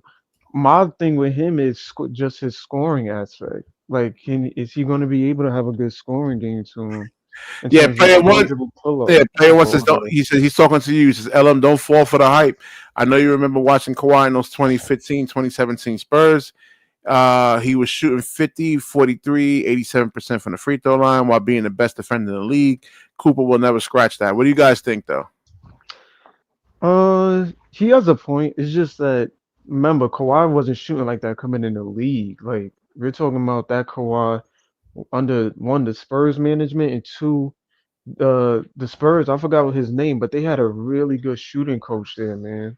They had a really good shooting coach. I think he's on OKC right now, but that shooting coach you gotta give insane props to because he helped Kawhi work on his shot. So him shooting all that is all thanks to their shooting coach. But If that's Cooper the get thing. here, We don't then have that on this squad over here. So a lot of these teams, like you have to come in like already having this stuff already, man, because you can't count. Look at Killian Hayes, right? I mean, they haven't really been able to really kind of work on his weaknesses, and he's not going to make it to his second NBA contract, So I think it's also in the mindset of the players too. Like we talk about Jaylen Brown getting better as a shooter. A lot of that can be on the coaching staff, but it's also probably was on him. Like, yo, I want to get better at shooting. That's something I want. I work on my game in the off season, and you could tell he wanted to get better. Like that's a but we mindset you seen gotta Ben have. Simmons, right? Look, we see Ben Simmons in the offseason working on the shot, and like the hand placement is off. Like, like I said, my thing is who's developing these guys, who's teaching these guys really how to in terms of skill. Because like I said, I don't see it. Um, Honestly, I think the three people who I think is skill wise, I think Dylan is pretty skilled. Ace to me is skilled, but I think with Ace it's a lot of things that he's gonna have to work on once he get into the league in terms of, Oh, you finally started to passing. agree with me now. No, don't get it twisted. I'll still choose Ace at three. I'm not off that. I'm just saying once he gets here, the problems that I only have with Ace is once he gets here, his strength and how he's going to be able to, is Horty going to be able to get him to buy into the offensive system in terms of, and then you got Cam Thomas here, right? So it's like, it's Cam Thomas going to get the shots? Is Ace Bailey going to get the shots? Like, how is that going to work if you hypothetically get him? Is Ace Bailey going to get free reign? Hey, yo, go out there and just play. Like, So then how is you that going see to work? all right, you see like the Keon Johnson improvements. Gary, what do you think about Keon Johnson? He actually played well today, I think. Where was it? He had 17 points. His 3-point shot is actually coming along. He shot the ball. Keon Johnson's not good. Like we've done this whole season with Keon Johnson. Like he's got some athleticism, and you want to like him. He's not a good basketball player. Yeah, man. I like Keon in terms of motor, but as a basketball player, like when you talk about how much skill these players are in the league, it's no You know what he comparison. is? And that's just devoid of talent. And you play ball, and like there's this one guy who's like a super athlete, and then it's like, oh, okay, I want to run with him.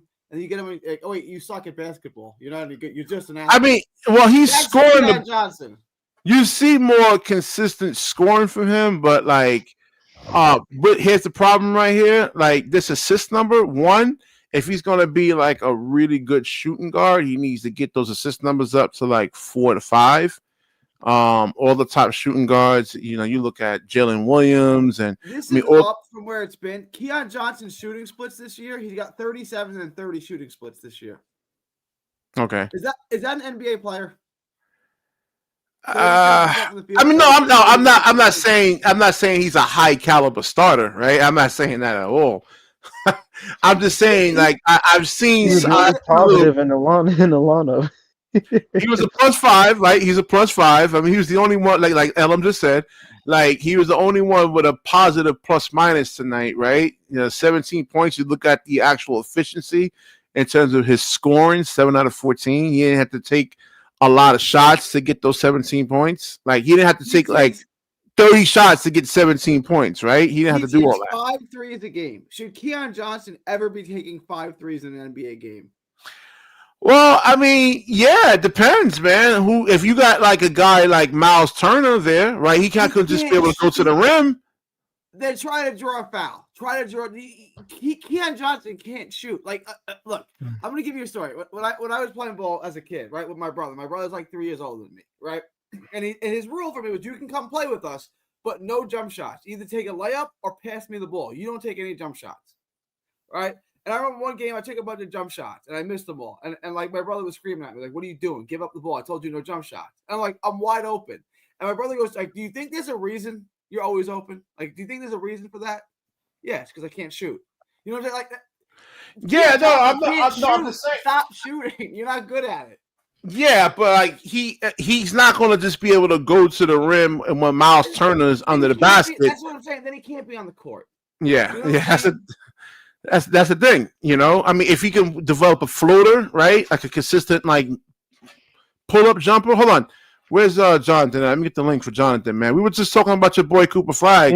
That's Jonathan. Cooper Flag needs another year. You don't know basketball, brother. You just don't know you don't know the game. He needs more. He just needs more skill. Like even with Cam Thomas, like for all of the Cam Thomas things that people say, at least he's skilled in scoring. Like he got a post fade sometimes. He could get to the mid range.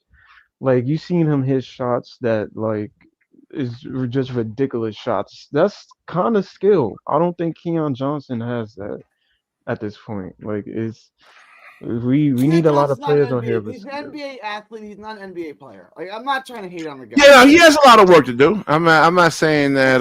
What is it? Year 5 for him? Like how many years has he been in the league? I think he's 22. Is he still only 22? Is that all he is? Yeah, I think he's 22. 22 years old. I forget how young he is. Yeah, Ace Bailey does have the potential to be bust. I definitely agree with that.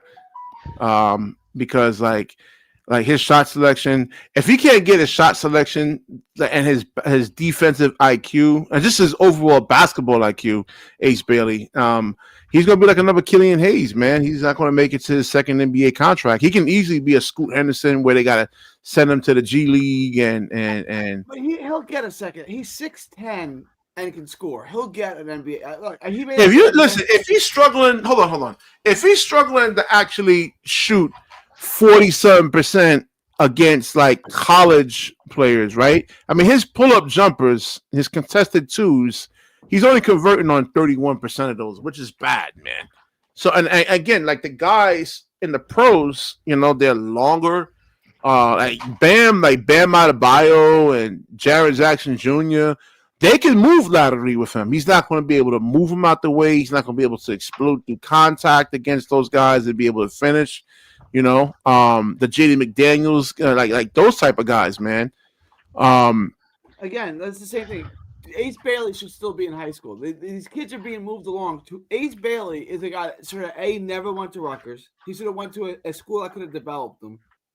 And B, he shouldn't go to the NBA. He spent another year. These guys are making millions of dollars playing college basketball. You don't need to go to the NBA at 18 years old anymore. Stay, learn how to play basketball, develop a skill set, and then go to the NBA. You're being paid millions in NIL money. Well, Jonathan feels that Cooper can. Where is he? Like, Jonathan, how do you feel about Cooper Flag? You told me before he's going to average 20 to 25 points a night. Yeah, he did. Jonathan disagrees with you. I just think it's hard to say whenever. John's not in here, is he? He's in there. No, he's not. He's not on the panel, but he's in the comments. Can you send him a link? I did. He's a pussy. It's hard to say. It's hard to say when a player would be a bust or not. Like we got to take these things into consideration. Like there's a lot of players I thought would be bust that was coming into the draft. that proved me wrong over the past few years. And I was like, oh, well, okay, my bad. Like these are still kids, like to Gary's point, right? Like they're still Yeah, but you got children. listen. Hold on, man. If they could like Ace Bailey is so bad on defense, like you can actually target him. Like you can actually really target him, and Uh, that's bad. I mean, it's, even player one agrees with me. He says, Ace Bailey is the definition of a defensive liability. You can target Ace Bailey. not I don't know, not what is I get what you're saying, but like he does have the wingspan to at least contend. Like if you look at his weak side, defensive potential is definitely there. In Yeah, terms of I'm the talking about him individual being able to. progress, in Like terms of the hold individual on, guys, if guys can have like career nights on you. Remember, Gary Trent Jr. He had 25 points on 13 shot attempts. That could happen with Ace Bailey on a lot of nights. I mean, they won't tolerate it in the pros, man. BK, I think we're taking listen, Ace is a scorer. He's coming into a league where these guys are scoring at a high rate, man. Lucas Snell self against the Knicks was hitting contested shots over Carl Anthony Towns, who's 7 feet, man. Like Yeah, we but that's gotta not a really good defender though. Luca got no lateral movement. He's not quick like De'Aaron Fox, but he's hitting these crazy shots over 7 footers. Yeah, but he Like doesn't the hit those league is shots just all the time. different. You're right, but Luca can hit those shots and he can do it sometimes on good efficiency. He might be 50% from the field and he's hitting crazy shots.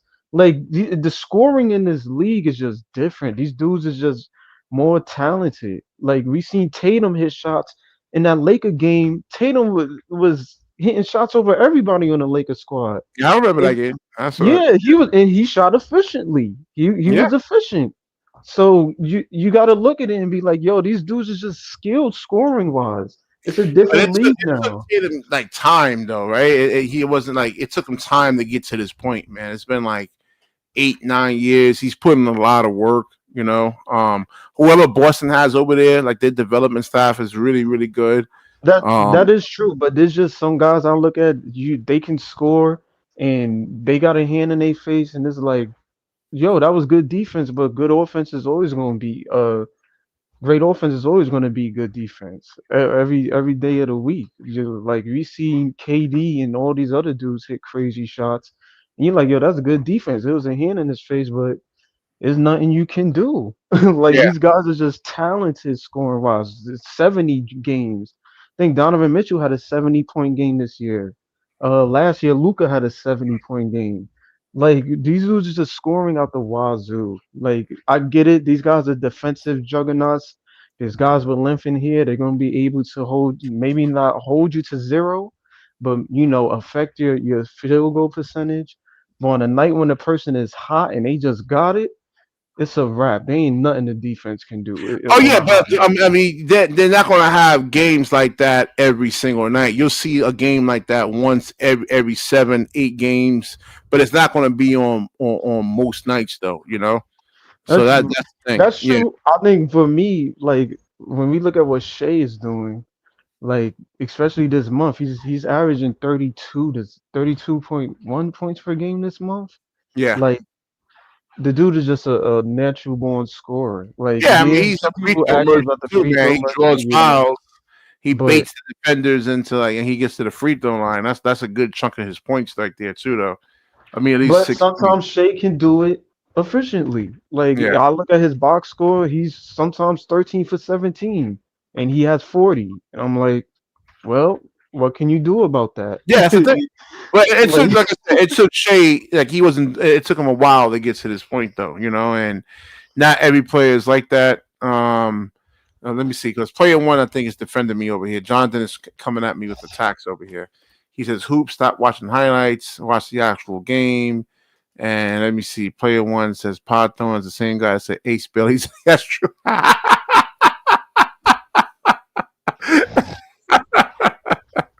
Yeah, Ace Bailey's not an excellent defender, man. You can actually target Ace, which is not good.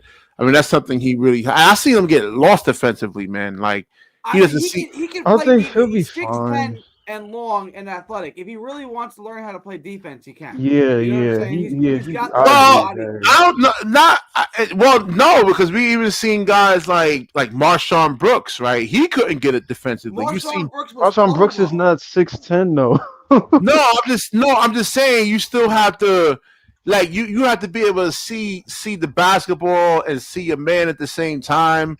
I mean, a lot of times he gets backdoored and he gets Even frustrated on what's his over name? helping. Even Paulo at Duke wasn't a good defender. He's way better defender now, but even Paulo at Duke wasn't a good defender, and he's 6'10", No, 250. but Like, Ace is a horrible He's got, defender. but this is what he did you outlearned how to see play Paulo at basketball. Duke? I'm not Paulo like was not a really good defender at Duke either. I'm not saying he was horrible, but he wasn't all that. But he worked on it. He got into the I look, league and he worked all on right, it. hold on. All right, so you guys look at Reed Shepard, right? Look at his size. I mean, the reason why you can't play him because like if you got like certain teams like Boston, I mean, they will have a field day against him, man. Bro, Reed Shepard is 6'2", 120, Yeah, I 140. mean, look at his build though. That's what I'm saying.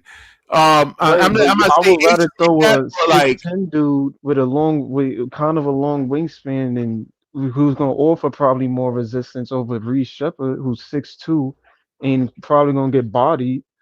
Like, I think with Ace, like Gary said, I think the mindset is also what occurs too. Like, if does he want to have that mindset to get better on defense in terms all of right, their here we go, physical here we go, intangibles? here we In go. terms of their physical intangibles, he's fine. He's 6'10" with a long wingspan and he got a good frame. It's just, does he Oh, have well, the no, he's 200 mindset? pounds. He's light. He has to get muscle. Hold on. Yeah, Cooper's 205. It's pretty much the same thing. They All both right, have hold the on, same hold thing. on. We got Jonathan over here, man. So Jonathan, apparently I don't know my basketball, right? I don't know. I don't watch the games. Wait, Uh, wait, you still cover Brooklyn Nets basketball? I thought you covered the Knicks. I'm surprised. This is actually a surprise to me.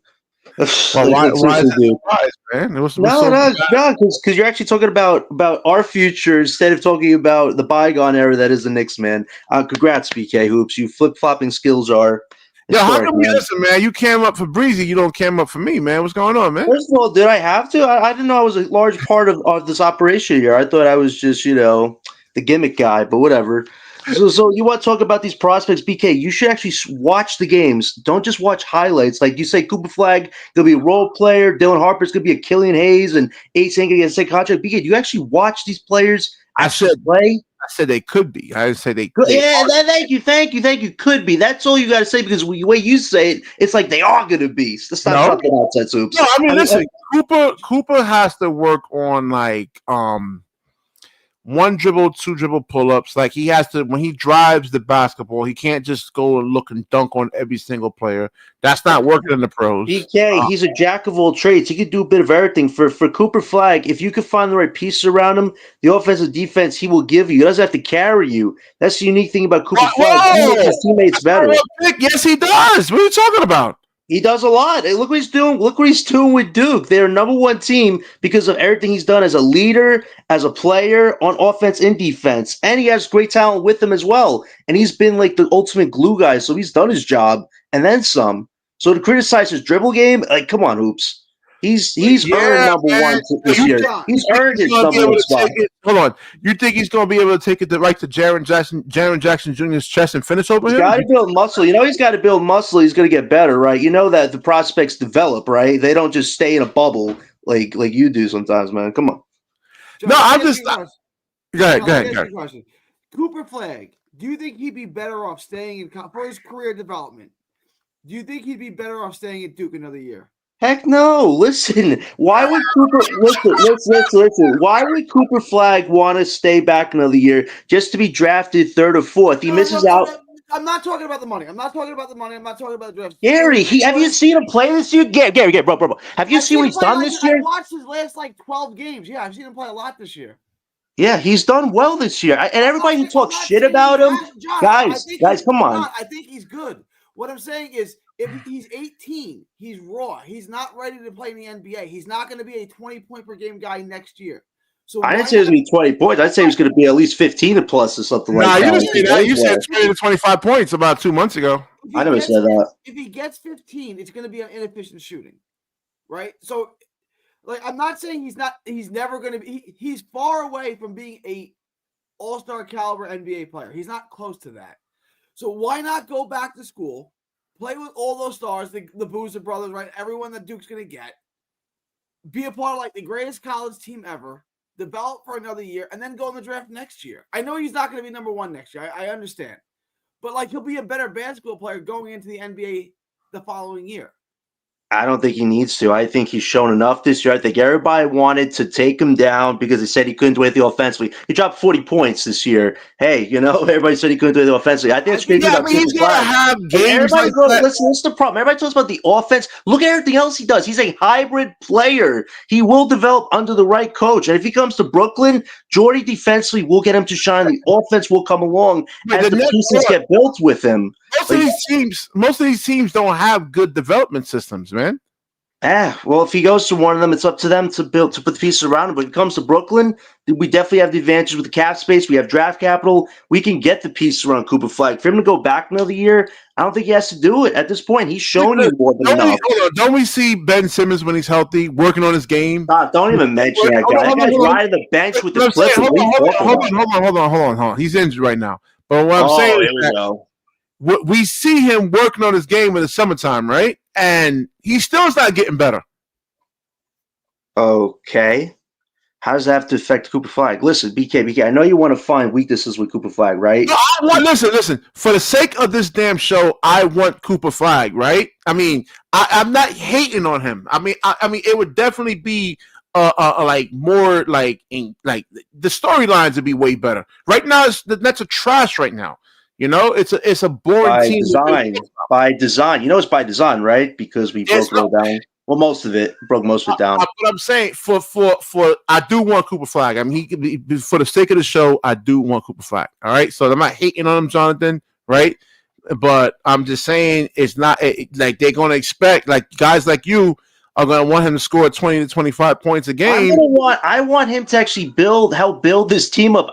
Listen, I'm not going to expect this guy to drop 30 points his first year, but we need the pieces. Leaf said something really interesting on Breezy's show. We need a starting core. We have a lot of bench type guys, but we don't have that core yet. Cooper Flag will be one of those core pieces. You got to start somewhere. If we are lucky enough to get them one pick, Cooper Flag will be a part of that. The defensive stuff he gives you is what Jordy really is trying to build right now before the offense. And Cooper Flag offensively has shown you he can do his part there. But if you have the right pieces with him, Cooper Flag makes other players' lives easier. That's the special thing about Cooper Flag. One second. If the NBA is so easy to score, how come Dorian Finney-Smith can't just score 25 points a night then? No, it's not. It's extremely difficult to score in the NBA. It is hard to score in the NBA, man.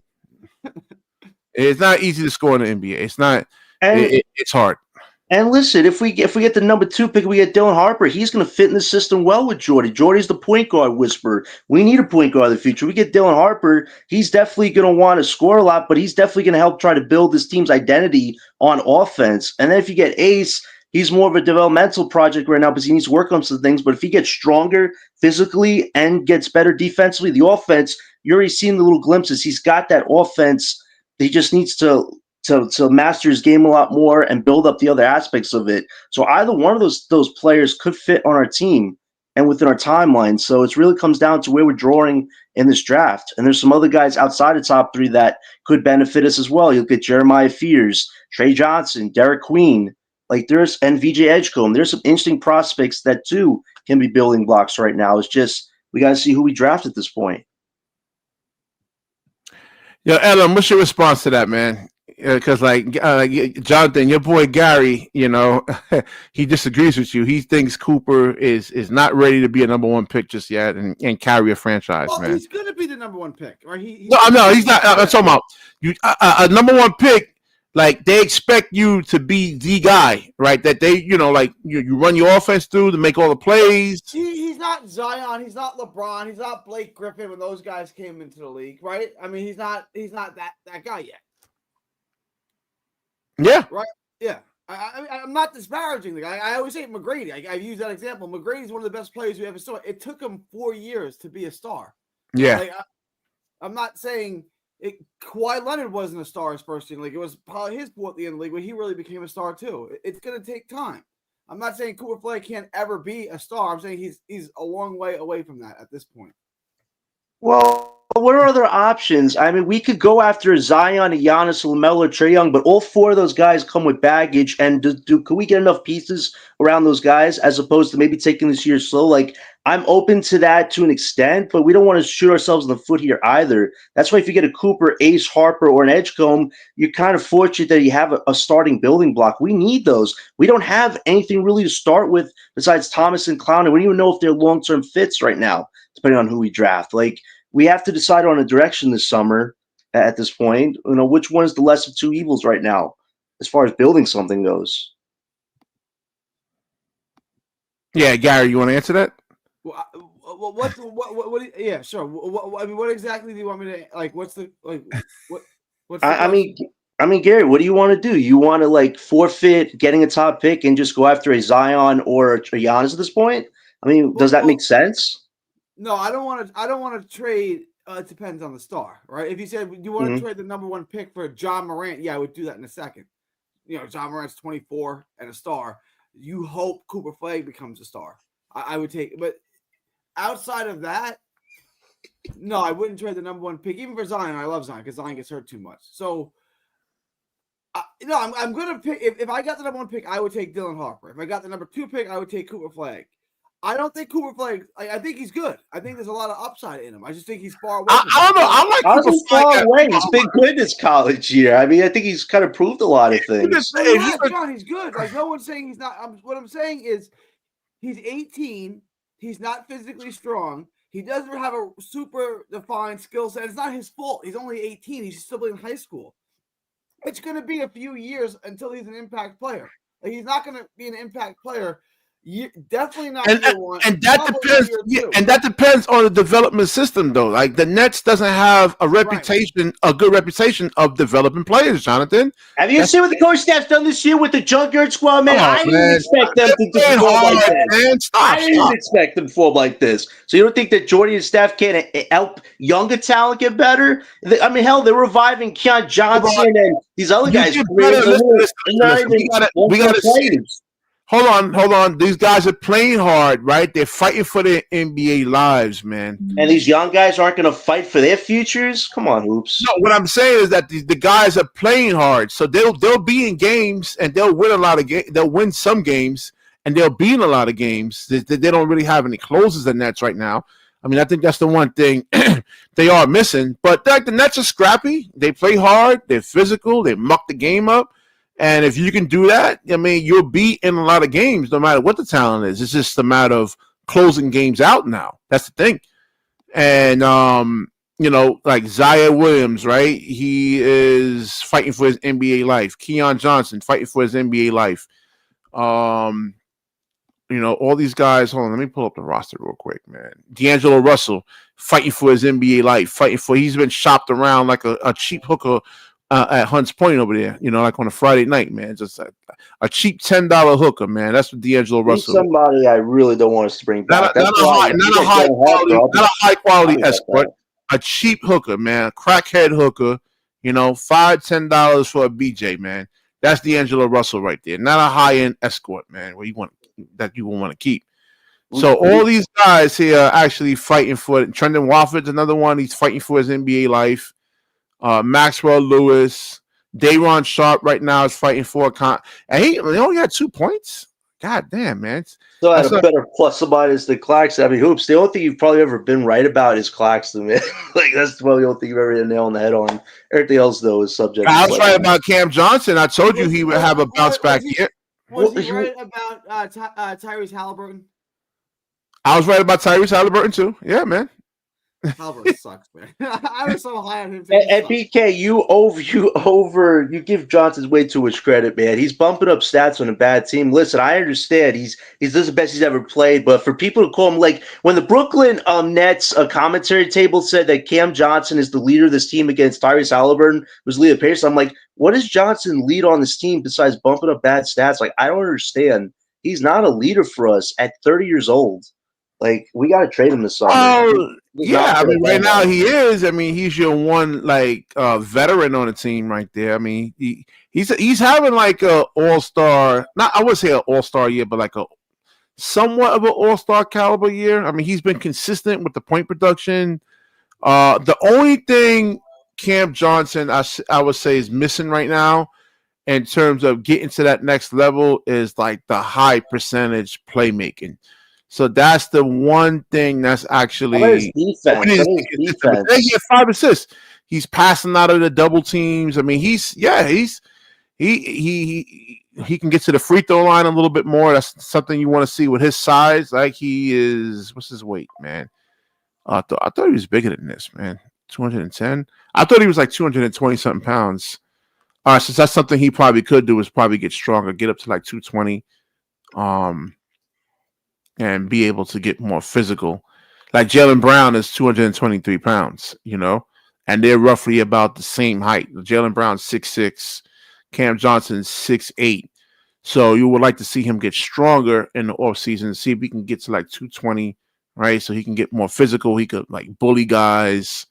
But yeah, I mean, Cam Johnson's been pretty good. And I told you he would have a good year. We got to trade him, man. He does not fit our timeline. One of him and Claxton has to be traded this summer. There are 2 contracts making with 20 mil, and their numbers aren't exactly where they should be. If you're trying to say that they're leaders of the future, something like that, they're not. Like, we got to, if we're getting younger this summer, we got to find out who is expendable, who we get a deal for. Like that Bucks pick, if you pair that with Johnson to trade him to a team like the Spurs or OKC, we probably could get back their lottery pick. Why would you want to get rid of a floor spacer? I don't understand that. Because he's 30. He's 30 years old. He's just not a long-term fit for us. I mean, He's a role player. Hold on. He's a role player, Jonathan. You're not asking. BK, let me ask you a question. He's a role player. I agree. Who's he playing that role to here? Good question. I mean, if you get one of these, like, especially if you get Cooper Flag, right? Let's say hypothetically you get him. Cooper Flag is not going to be an impact player. Like, if you got Giannis, yes, you want to keep him. If you get Zion, yes, you want to keep him. But like Cooper Flag, if we're gonna get Cooper Flag and you're running your offense through Cooper Flag, you're gonna be bad for a while. Like, you know what I'm saying? Like, you're not gonna be good if you're running your offense through Cooper Flag. So why have him on the team? Well, we are kind of breaking our team down, Gary, so we have to get the pieces for Cooper Flag. Like, it's not just going to happen in one hunky-dory second, Gary. Do you have a replacement for Cam Johnson in the draft? I mean, who's Yes, it's Cooper Flag or Ace Bailey. If we get one of those 2 guys, Johnson would have to set the bench rule. He's not starting over them. Like, this is why you got to move. Cam Johnson's basketball IQ is a lot higher than Ace Bailey's. Oh my gosh! Is Helm still in the room? Cam Johnson's 30 years old. He's been in the NBA for 6 years. Ace Bailey and Cooper Flag are supposed to be in high school. Yes, Cam Johnson has a higher basketball IQ than high school. But he could hold on. Cam Johnson can give you like 18 without like being like so ball centric, right? Without having to pound the air out of the basketball, man. That's a skill in itself, right there, man. That Ace Bailey, if he happened to come on his team, could learn from and not just be so one dimensional. Hey, give me the ball, pound the air out of the basketball. Like Cam Johnson can come off screens. So there's a lot that he can actually teach a lot of the young guys, man. Oh my gosh! So this guy's now a teacher, a sensei. Like we got. Well, no, you need. Hold on. What the Houston Rockets? What turned their season? What turned their team around when they got veterans? Gary, correct me if I'm wrong. When the Suns were going to the finals, was Johnson leading that, or was it Chris Paul? Correct me if I'm wrong. Who led that charge? Johnson was. Johnson certainly wasn't a leader on the team. He was a role player. Yeah, that really didn't play that well in the playoffs. Like, seriously. Cam Johnson has a skill set. He's a 6'8" shooter. Okay, cool. For us, like if we had good players, if we had Giannis, you'd want to have Cam Johnson. But we don't have anyone like he's not a ball dominant guy. He can't take over a game. He can't get you 35 on any given night, right? Like, he is what he is, and it doesn't really make sense for us to be paying him $22 million a year. It doesn't fit our time frame. It doesn't fit what we have. I agree, but like, I mean, there's nobody like you get like I don't know, man. You need spacing in basketball. I'm not trying to just get rid of shooters like that, man. I'm But sorry. BK, we're not going to. What's his role on this team? He's a leader, and he spaces the floor out, man. Is he a primary option or is he a fourth or fifth option? Because if he's on a contending team like with OKC, he's a fourth or fifth option at best. BK, yes, he can space the floor. He's 6'8" and he can shoot, right? But the Nets don't have anyone who can create offense. So what's he Thank you, Gary. the floor for? You know what I'm saying? They don't have anyone on the team. With Cam Thomas out, they don't have anyone on the team that can create offense. Like, it's really big. Yeah, BK. and the problem is by the time his 2-year contract is up, I don't think we're contending at that point. So you kind of have to trade him and get something back for him. Because if you let his contract run out, what was the point of keeping him on this team in the first place? Like if Sean Marks keeps Johnson next 2 years and doesn't trade him, you had 11 teams that wanted him and you couldn't get anything for him. That's insane. That is a horrible event. Let's look at the free agents in 2026 because he could be a bright spot that like a free agent, like a marquee free agent would say, okay, well, you got a spacer, a floor spacer in Cam Johnson. Let me see. Top NBA free agents 2025. Let's see. Now, it's kind of trash, though. Let me see here. It's not really 2026, right? No, I'm gonna look at 25 first. So Kyrie, summer's horrible, man. Yeah, I mean it's wrong time to have cap space, you know. So I think Sean Marks really kind of like I don't know. I think Sean Marks really destroyed this team, man. Because even if you get like a AJ DeBonster, I mean you need pieces around him, and it wouldn't mean anything, man. I mean it would be like having LaMelo Ball in Charlotte, man. You're just gonna be wasting these guys like years, man, 4 or 5 years, and you can't. That's why we've been saying that one of Johnson Claxton has to go because if you get expiring contracts that expire next year in 2026 free agency, which is better, we get cap space by doing that. So to get rid of 2 problems, get rid of one at least this summer, and you have the cap space next year. All right, better. Show, Jonathan, you have Naz Reid, right? He's the only bright spot in terms of a free agent that's really worth signing on here. I like Duncan Robinson too. If they can get him. I'm not too high on Duncan. Nah, I after what Gary told me, I looked at how he played recently. He's just a 3-point shooter right now. Yeah, he doesn't give you defense. Like he's just a 3-point shooter at this point. And he's not even that good of a 3-point shooter. He's like a taller Patty Mills. I don't know if that's a compliment though. All right, so 2025. I mean, the only NBA free agent here is really like Naz Reid's a very interesting player. He does so many things: culture guy, defender, offense. He's a 6-man big. Like that's a rare commodity. The only thing is the Timberwolves. They're over the luxury right now, so they have to probably get rid of Julius Randle in a trade to retain Naz Reid. So they might have a shot of doing that. But if they don't, we have the cap space to get Naz Reid. But does it make sense for us right now? I feel like we're going to facilitate this summer, like in a deal to take back aspiring salary and draft picks. I don't necessarily see us using the cap space this summer to go after a free agent. Probably going to resign Thomas and maybe Zaire and then facilitate the rest of that cap space in a trade. I just don't see us doing it right now. Naz Reid's a great player, but he's more of like a 4th or 5th or 6th piece on your championship team, and we don't even have the main pieces right now. 2020, excuse me, 2026 is actually interesting. Like Jaren Jackson Jr. is available. He's due for a big contract extension this summer. How much you want to pay him? Like, what's his contract this summer? Over 370 mil or something? He's averaging 26 a game though. I know, but how much you got to think about how much the draft. We got to see who we get in that year, and then do you want to play Jaren Jackson Jr. that much money? The Nets have no choice, man. I mean, they have to overpay. No choice? No, we don't have to overpay for him. We have all the choice. Yeah, we have the drafts. You think Noah Clowney is going to get to Jaren Jackson Jr.'s level? Oh my God! Here we go. We're going to compare these guys to other stars, right? And then we have to make it. Hey, John, that's what we do in basketball. We compare. No. Hoops. What you want to do is overpay for How old is Jaren Jackson Jr.? He's going to be what's his age over here? Hold on. Where is it? I think he's gonna be 27, 28 years old, 29. Yeah, I mean, look at the age. Clowney's only 20 years old. Well, I'm you not got saying to, that he would be yeah. Jaren Jackson Jr., but like, But look, all right, so look how Jaren Jackson Jr. came into the NBA, right? He wasn't like no one-dimensional player. He could do multiple things when he first got into the league, man. I mean, Clowney, like, what's the one thing he's really good at right now? Hoops, we shouldn't overpay for Jackson Jr. He's not a primary or secondary star. To pay him that $370 million that he's due for, like, it makes no sense. We use up most of our cap space for him. That does not make sense for us right now. Well, I Wemby's mean, gonna be a free agent, but I think Wemby's gonna resign. no, Wemby's a restricted. I mean, yeah, it's not like he's Yeah, an unrestricted free agent. Yeah, yeah. they have to. But what I'm saying, Jaren Jackson Jr., I would definitely get him, man. And if I'm Memphis in the playoffs, like in the game slows down, I'm giving Jaren Jackson Jr. the basketball, man, because Ja Morant in a half court set.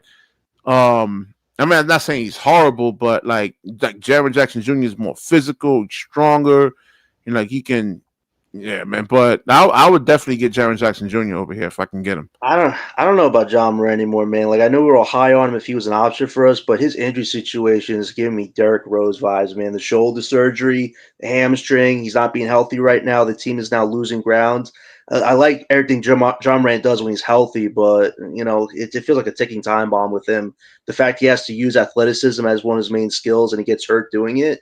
I don't know if that's a gamble we should take right now. I don't know right now. Yeah, see, even player one is saying the same thing. He agrees with me.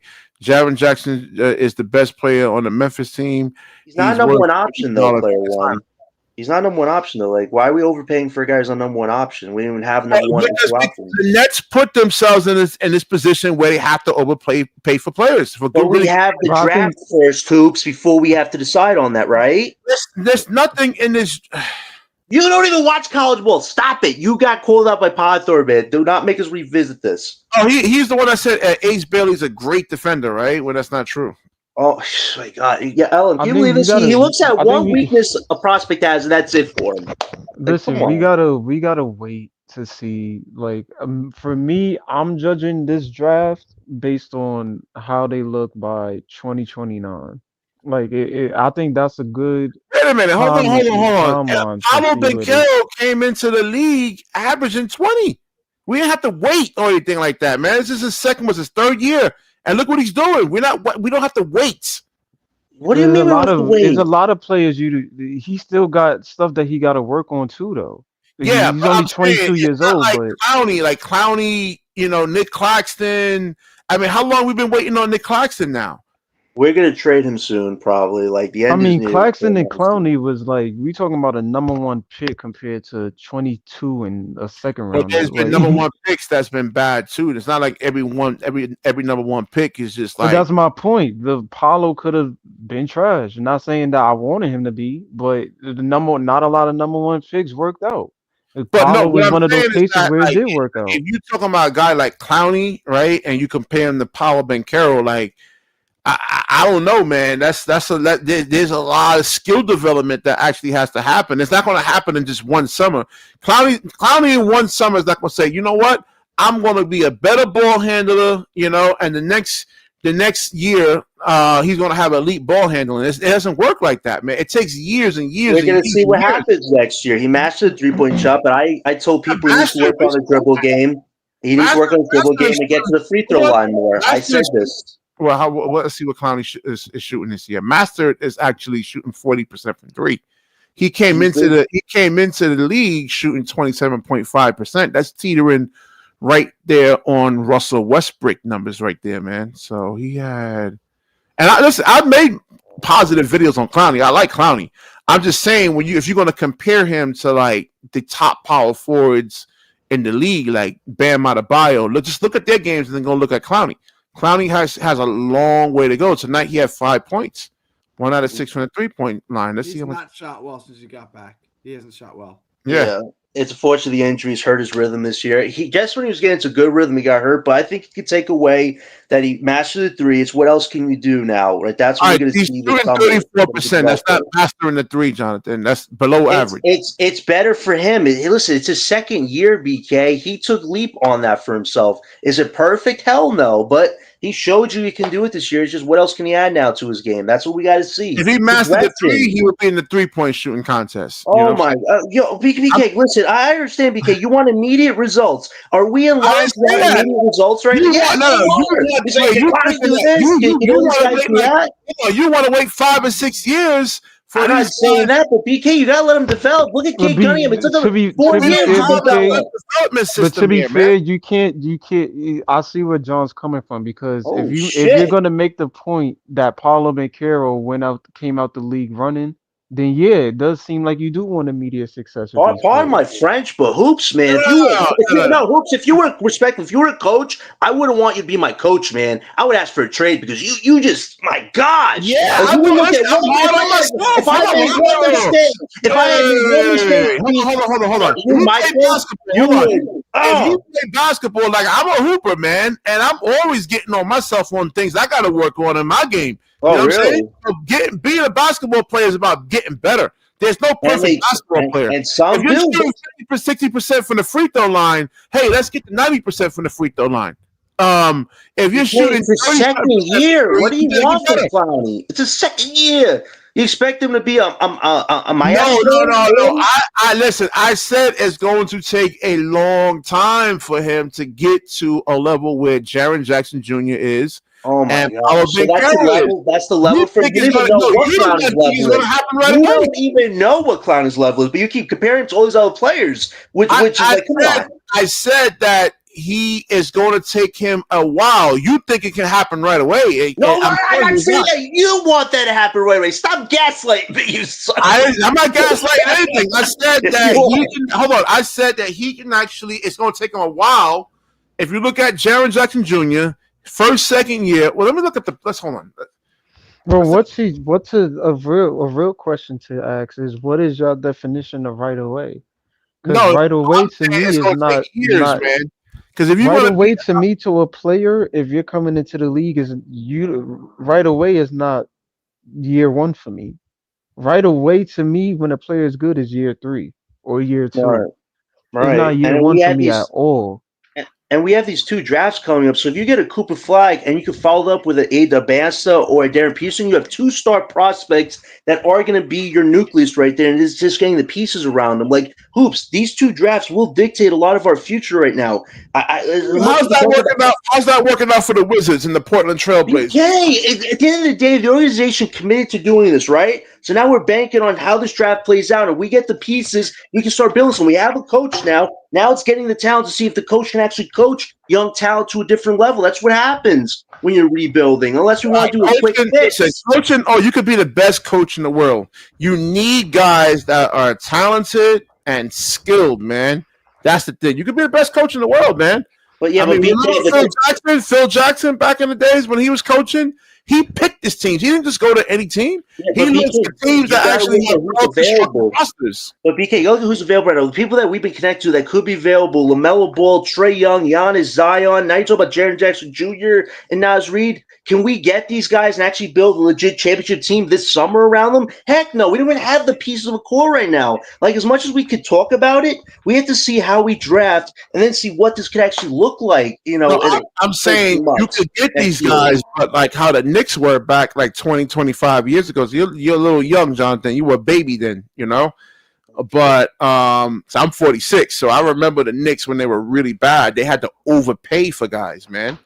They had to really overpay guys to get them to actually come over there. Free agents, I mean. You know, and the Nets right now are in that situation where they actually have to overpay for guys. No, what the organization has to do is actually build a structure, sustainability,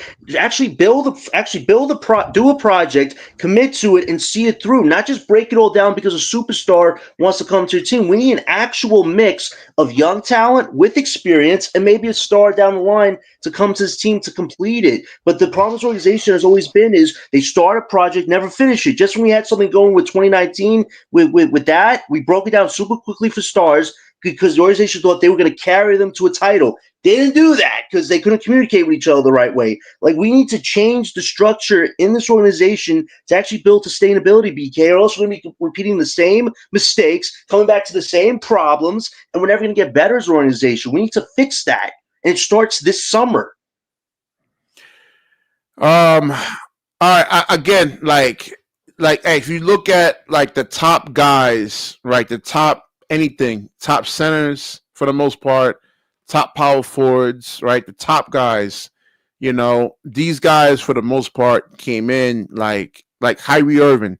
You saw how he was in his second year, man. I mean, he was killing.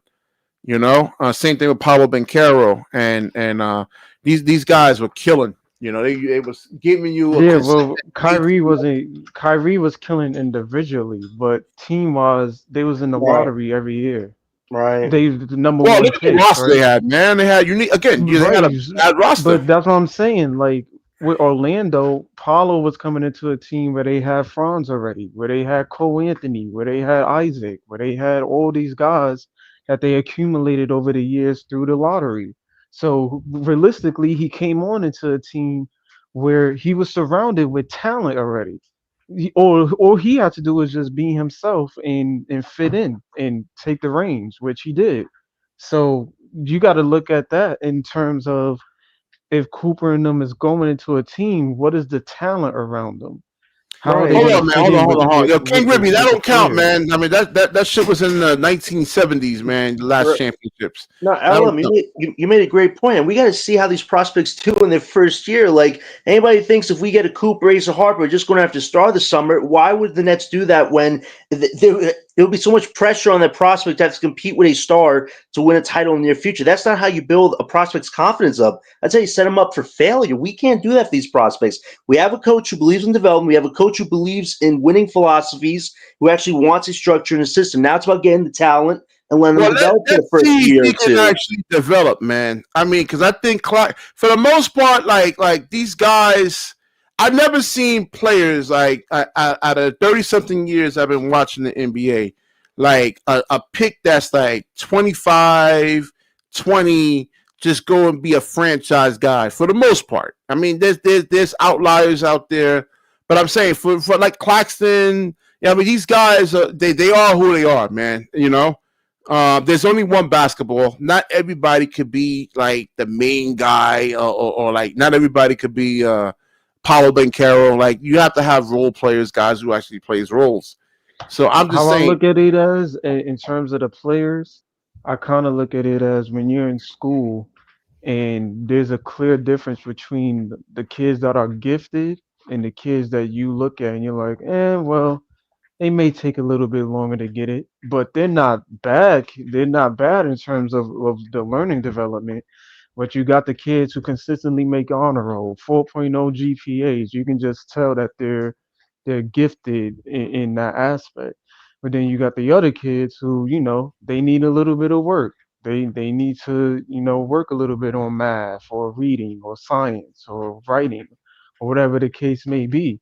But you do have those that's how I kind of look at it in terms of when you talk about Paulo and these other dudes. You can just tell these dudes are just gifted in terms of when they came here, they But did what no, they had to do. Jonathan thinks that in the next couple of years that guys like Noah Clowney, right, can get to that kind of level. I just haven't seen it in all the years I've been watching the NBA. Hoops, you got to give him a chance. Listen, we're still evaluating some of these guys. And listen, I think we could all admit that Claxton doesn't fit the system. He had a whole year to try to figure out he didn't. So far, I've seen this year is that guys like Clowney, Thomas, and Zaire did take some strides under Jordy. Now, is it enough to earn them long-term spots in this team? Well, that's what happens this summer, but there was some developmental moments this summer, but you need an actual core of guys that can start on this team and be part of this team's future. We don't have the starters yet, so that's why you got to draft well and actually develop these guys from the bottom up. Like, you have to. That's what the developing, rebuilding is all about. Yeah, Hoops. We've never experienced that. Hold on. No, Hoops. Brooklyn Nets have never rebuilt in this team's history. This is the first time they're doing something like this. They make trades too, man. And not every team is just drafting from like OKC traded for Shea. Not every team is just drafting, right? You know, like the Detroit Pistons, they got Tobias Harris. That kind of turned their season around a little bit right there, man. So Yeah, it's so not just listen, all draft. You got to get guys that can actually play. yes, and trades will happen. Listen, I know in the Brooklyn Nets they will trade for a star eventually, but you need a young core. That was the problem with the star era that we had. We didn't have a young core of guys that could back up the stars in this team. If you could reverse it, have the young talent, then get a savvy star, you have more balance than you did a few years ago. Like, it's a process. Oops, we're not going to like the results. Do I like the fact this team lost a lot this year? No, but did I know it was strategic for our future? Yes. So this summer we're going to see what this all amounted to. I would rather them do this next season, not this season, where you got better players. Because AJ DeBosta is better than every single. This draft is a good draft. It's not a bad draft. The fact you think it's such a bad draft when me, LM, Podthorn, LBL have constantly told you actually watch the game, you didn't watch the games. That's on you. But we're trying. But don't act delusional like this is not a good draft whatsoever. The draft is definitely better than last year's. And can I just say this too? Can I say this too? I know we're talking about top 3. I got a top 7 right now. If we get 1 through 7 in this draft, this is my top 7 right here. Cooper Flagg, Dylan Harper, Ace Bailey, Edgecombe, Trey Johnson, Jeremiah Fears, and Derek Queen. If we get one of those 7 guys in the top 7, we have somebody that can be building block of this future. Okay, so there are options for us, Hoops. All right, well, we went over Cooper Flagg already, man. He's not ready yet. He needs another year in college. I mean, if you want to keep him as a role player, that's your opinion. First of all, it's a fact, and I don't know if people agree with you. It's a fact. It's not effective. Listen. For the sake of this show, I definitely want Cooper on the damn team. I would love Cooper, man. I mean, the views would be so much better, right? I mean, you see the Locked On guys, their views dropped. They were getting 1,200 views a video, between 1,000 and 1,200. Now it's 500 now. You know, so getting Cooper Flagg on the team, I mean, it would be a great thing for all the podcasters out there, man. That covers the Nets. But, like, it's just, he's not ready to score 20 to 25 points a night. Drop 40 and Duke, Coops. He went through all of the loopholes everybody said he couldn't do. He's showing you every skill set in Duke this year. He's getting drafted this year. He's not staying back another year because people say he can't do it. I think the people that say Cooper can't do certain things have actually been motivating the crap out of the guys. Oops, keep denying Cooper Flagg. If he comes to this team, I want him. Oh yeah, it wouldn't make much sense for him to stay because he might not be the number 1 pick next year. Thank you, LM. Thank you. Why we stay in? Like, if I'm Cooper, I don't want want the Bonster and Darren Peterson and Kramer and Boozer over me. And who know if he's the 4th pick in that, who knows what team gets the 4th pick that year that he like? I don't want to go there. Exactly. Right now, listen, the skills you need to be a really, really good scorer, man. Like it's like being able to pull up, have a good pull up jump shot, a floater, 1-2 dribble pull up. I mean, he doesn't have that in his arsenal right now, man. I would say for him to stay and work on that stuff. Because right now, you think he can go and score 25, like 20, 25 points a night, you know, anybody that's guarding him? You don't think like a Jaden McDaniels, a Bam Adebayo, Anthony Davis, all these guys can frustrate him and disrupt him? You got to see him develop. I mean, he played against Team USA. It proved and showed out. Like, you could say whether or not the players was trying or not, but he was going up against Anthony Davis, who's 6'10" and an elite defender. He was going up against those guys. And they, I seen AD locked up. Hold on, I seen AD in the scrimmage against Shea. He locked up Shea. I was shocked. I was like, "What?" I was just be able to move laterally with him with Shea, and that team. He's talking about one possession though. Look at what Shea. Oh, it was multiple possessions, man. It wasn't just one possession. Oh my God! Right, but look where AD is at now, and look where Shea is at. Yeah, I mean, we got one dude who's injured and out for the season. You got one dude. Yeah, it's a scrimmage game, man. Like it's not. Is it not a team game in the league too? Huh? He's leading his team to the number 1 seed, man. That's funny. That's funny. He brings up scrimmage game because he keeps showing us that clip of what's the guy from the Raptors, Scotty Barnes cooking Harden on a scrimmage game. Now it's a scrimmage game. BK, you're wild, dude. You're just wild. Why you think James Harden is the same player like he was in Houston? We were a championship team when he came to us, man. Yes, after He the was first fat year, he and kind of went out of down a little shape. bit there. But we He were a didn't championship have team when he that was there. explosive blow by He ability. was Eastern Conference Player of the Month like 3 out of 4 I know, months. but he's playing Yeah. with two other guys that could take attention off of him. But he Oh can't. my He God. couldn't carry like that Houston Rockets team. He was able to carry that team. BK, you He do was know a there was straight. a time where KD and Kyrie was out and James Harden was the only one playing, right? And he had to Right, thank carry it, and you. he was leading us to wins. Remember Like when he beat he the was in Lakers and the MVP Clippers one talks time? for a quick month Yeah. during that year. He was balling out. I think he got us a win against Phoenix. He had a game winner. He was playing out his mind when those No, two I was know, out. but like cardio is everything, and if you're fat, he had that hamstring injury, which is like directly related to like conditioning. So he came in fat. That's the thing. He No. was I fat. don't know. I thought he lost that weight when he got here. He was Nah, fat in nah. Houston. Go watch him in Yeah. Houston, man. He was skinnier. He can dunk on you. I mean, he can just come down the lane and bang it on you. He just, Right, but how old was Harden at this time? Like 30, in his 30s? Like, I mean, yeah. we talking about 24, 23-year-old James Harden when I'm talking about 29, 30, 31. You still in your prime. You're not Yo, like falling apart at 30, 31 years old. shout out to JDJ because he understands what we're talking about with Harden, man. Like, yeah, the guy was a little overweight, but he still dropped triple doubles on his team, man, and was killing it. Thanks, Look what JDJ. happened in the playoffs, man. Like he couldn't, like he got Yes, it hurt happened. because of that. Mm. You Yeah, but can't he came You back and can't played on listen. one leg Listen to though. me, Jonathan, who's a fat guy, right? You can't be fat and playing basketball, man. You eventually you will get hurt. I mean, the probability is like it's high, and that's exactly what happened to him because he was out of shape when he got to the Nets. It came to the playoffs. He got hurt. He was still He was playing still elite. all-star He was level. still good. I'm just saying he was still good, but like he hurt us really by not being in shape, though.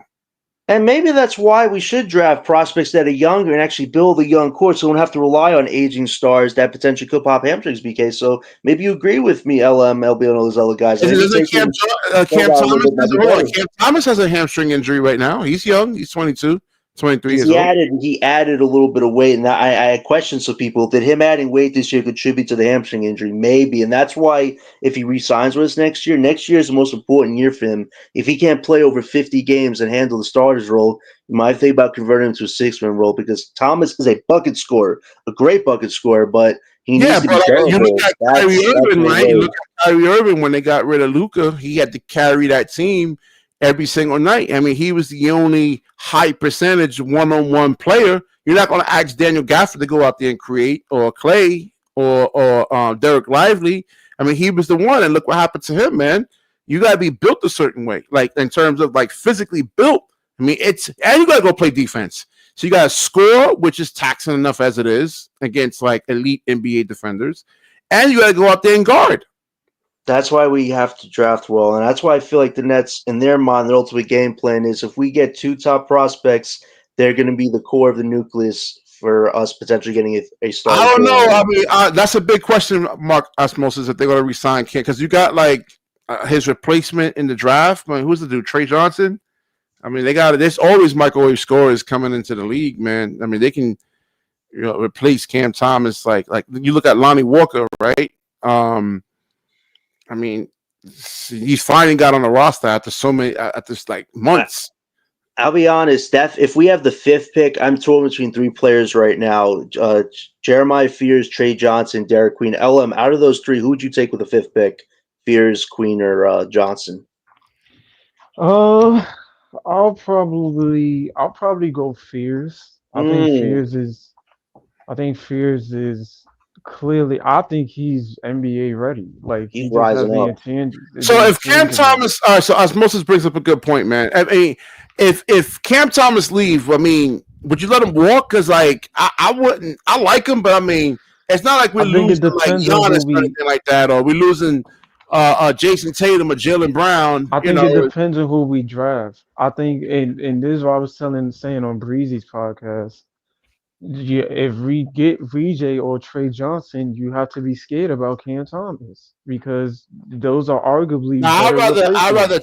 I'd rather take Cam Thomas over VJ. right now. Wait, what? Okay. Yeah, Okay. scores. I mean, he's much more But score.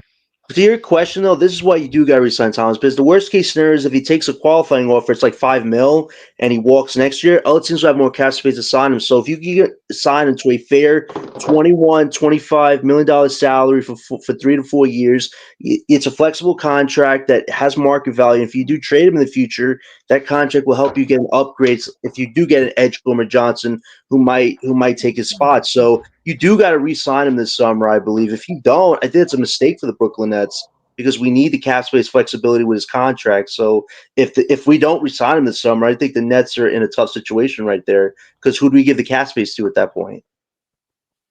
I That's mean, what Yeah, you I you want think he to I think sign he guys resigned like him. 1 year, 2 year contracts. I mean, I wouldn't paint people long term or anything like that. I was just like 1 year, 2 year deals. Um, and tank for next. The 26 draft looks a little bit. I mean, 26 NBA free agency looks better. That's something that the Nets should really kind of focus on. This draft is all right. I mean, if you can get Malawatch, I like his size. But like I was saying to Claude earlier, man, they haven't really used them like that in Duke, man. You don't really see. I don't know, man. What do you think? You think he's better than Embiid and Hakeem Olajuwon? I've been hearing this stuff over here. He's got he's got some very interesting defensive intangibles. I saw him make a three the other day in that second round, which was interesting.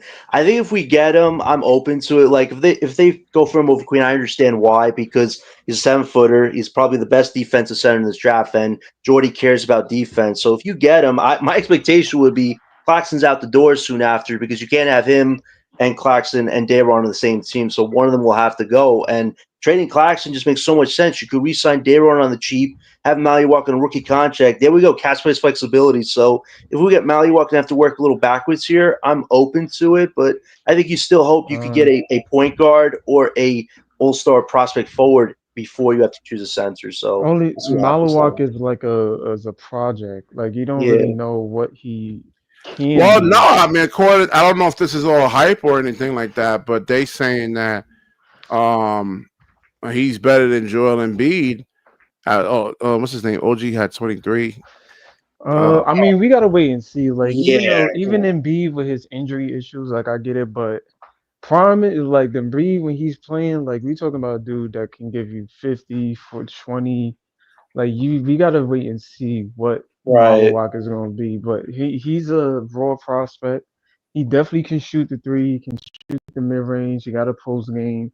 Got good size on him. But I think it's just the fact he plays on a loaded team. Like you got Cooper, you got Tyrese Proctor, you got Isaiah Evans, you got freaking Knuckle, you got all these dudes who are going to probably be lottery picks. Like he's not going to really see much of what he can do, especially playing with Cooper Flag, who's arguably going to be the number one draft pick. But they do have a good connection though. We like Cooper lobs him, he gets some lobs, he sets him up. So, they got a pretty good connection duo going on right, with the pick and roll. So right. you get to see a little bit of what he can do there. But Player one makes a uh good point. Like, I mean, if Cam Thomas had like that, what was that dude? On Miami Heat. What's that dude's name? The guard they actually Tyler have. Hero, Nah, Damian. I forgot the guy's name. Damian Mitchell. Yeah. Lecky was good, man. And he guards, man. Not Hero. Let me. I forgot the guy's name. Hold on. I mentioned it earlier, man, because I like to use him for like undersized guards, man. Like he actually really plays really hard, man. He picks up 94 feet. I mean, he gets into you, pause, but like he's physical. If Cam Thomas can like has that along with his scoring ability, then but Just to say this, it is a big season for him because he has to play more than 50 games to justify being a starter. And if he doesn't, I think if he is yeah, Davion resigned, Mitchell. you Yeah, might Davion. have to convert. You might have to convert Thomas to a 6-man role because you want him to be healthy and play, but he has to show you can handle a starter's durability for a long stretch of games. And the improvements he's shown you in bits and pieces, but can you do it for 20, 30 games. That's the next level we want to see from Thomas. So I think next year really is a huge year for him in I showing think that. So next year Yeah, he so got to play at least Davion 70 Mitchell, man. games. If you watch Davion Mitchell, what like Ellen? yeah, that like because Cam Thomas is still an undersized too. And the problem with that is that he doesn't pick up 94 feet. Like if you look at Davion Mitchell, how he plays, like that's how you have to play on defense, man. I think Cam got to play at least. I would hope that he hits the 71 game mark next Ah, season. I want Like, to see it, LM, but I got to see 50 at least before I can even think that. Like he's got to if get to it's, 50. I think he plays. I think last year he hit what 67. He played 67 last year. So I mean, I just hope for me, I just want him to not be injured before All Star break. Like Right, if he's still healthy at All Star break and we're seeing some consistent progress, I'm happy with that. right, So right. let's And for the just Well, Malia, it was. I mean, the pundits. Whoever wrote. There was an article I was reading on Cam Thomas. Oh, the Nets should sign him for. I forgot what it was for morale or something like that. I said, I mean, you don't build a roster like that, man. Like, I mean, they're bugging out, man. Like they're bugging. Like, does he can contribute to winning or not? That's the thing. it's hard to tell, man. He hasn't really been, you know, For the last, but since in his stint in Brooklyn, man, the first two yeah, I years. mean, he's been on the bench for a couple of years. Then, the big three gets traded. He plays 3 games where he dropped 40. Then they sit him out for the whole season, gets DNP'd. Then he's under Vaughn, and then Vaughn is playing Because with you his don't want to minutes. see him like you don't want to see him pound the air out of the basketball, man. You want to see him like try to score 2, 3 dribbles because you got a shot clock, man. I mean, you and just that's They want to say see Jalen him. Brunson do the same thing. You just want to see him healthy, and you want to see that your organization trusts him and has faith in him. But he has to reward that faith back. Every season of Thomas' career has been a roller coaster. It really has. Like you don't know if he's a great player or he's a good player or he's an okay player. Like we got to see next year if he could be a great player. But that's why drafting these next years are important because unfortunately, if you draft a player that is in his position and they're better than him, you have to start making tough decisions at that point. But that's why re-signing him this summer is so important because you need the flexibility with the contract. So I hopefully him and Marks can agree to something, but Marks is going to tell us this summer exactly how much he values Thomas or what he really thinks about Thomas. We've been waiting for that answer for 2 years now, so I don't think we'll he be interested to values. see what happens there. We'll see what I happens there. don't think he really values him at all. I don't really. Listen, I don't think a lot of people disagree, BK, because you just look at it like if Thomas was this valued, he probably already got a contract already. And now that he's missed so much time, I say to some people, the organization has a lot of control right now over his future. There is no real market for him. The Wizards are the only team who has cap space. Why would they want to sign Thomas? Like the organization is in control. But if Thomas doesn't like what he gets, he could choose the qualifying offer and then say, screw you, sayonara. But you don't want that. You need him under contract to have flexibility with figuring out his future. And if we don't, what Yeah, we but do with that minute cap I space? mean, like if you pay him too much, man, like he doesn't really like he's a bench player, right? For a lot of teams around the league, man. He's not going to Right. start in But I Memphis. think I Yeah, go think ahead. with smaller guards, like you can look at like John Morant's only 6'2", right? Trey Young 6'1", Jalen Brunson 6'2", but the reason why some franchises can build a team around them is because they don't just excel at scoring; they excel at either playmaking and scoring, or defense and scoring, or whatever the case may be. It's not just one aspect of the game. So I think that's for him. If he played like Trey Young, I don't think we would have a problem in terms of what he is. But realistically, Trey Young can get you 40 but he can also get you 15, 14 assists. Like I don't think Cam Thomas, he had a 10 assist game before he got injured. So kudos to him for that. But, I just don't think he has two aspects of his game that you can look at and be like, oh, okay, well, he's a good scorer and he's a good playmaker.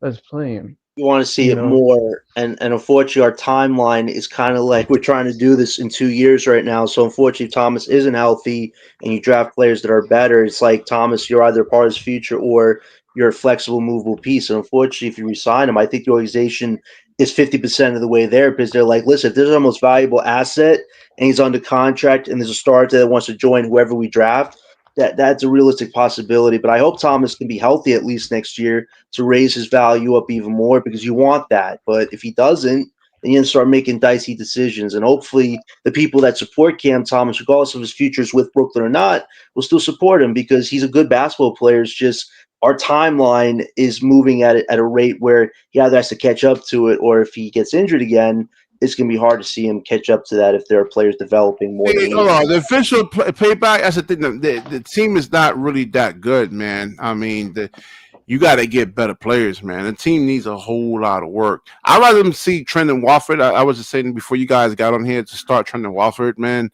I put him at the point guard position. Now, I don't know. Bring him back. Like, I don't know about Watford. Is he a point guard, a forward? Like, if we get a point guard like Dylan Harper, he's not playing point guard. If you get a forward like Ace or Cooper, he's not playing forward. So is he just a bench guy? I mean, LM, how much would you give him to come back? I don't see anything more than maybe 8 to 10 mil.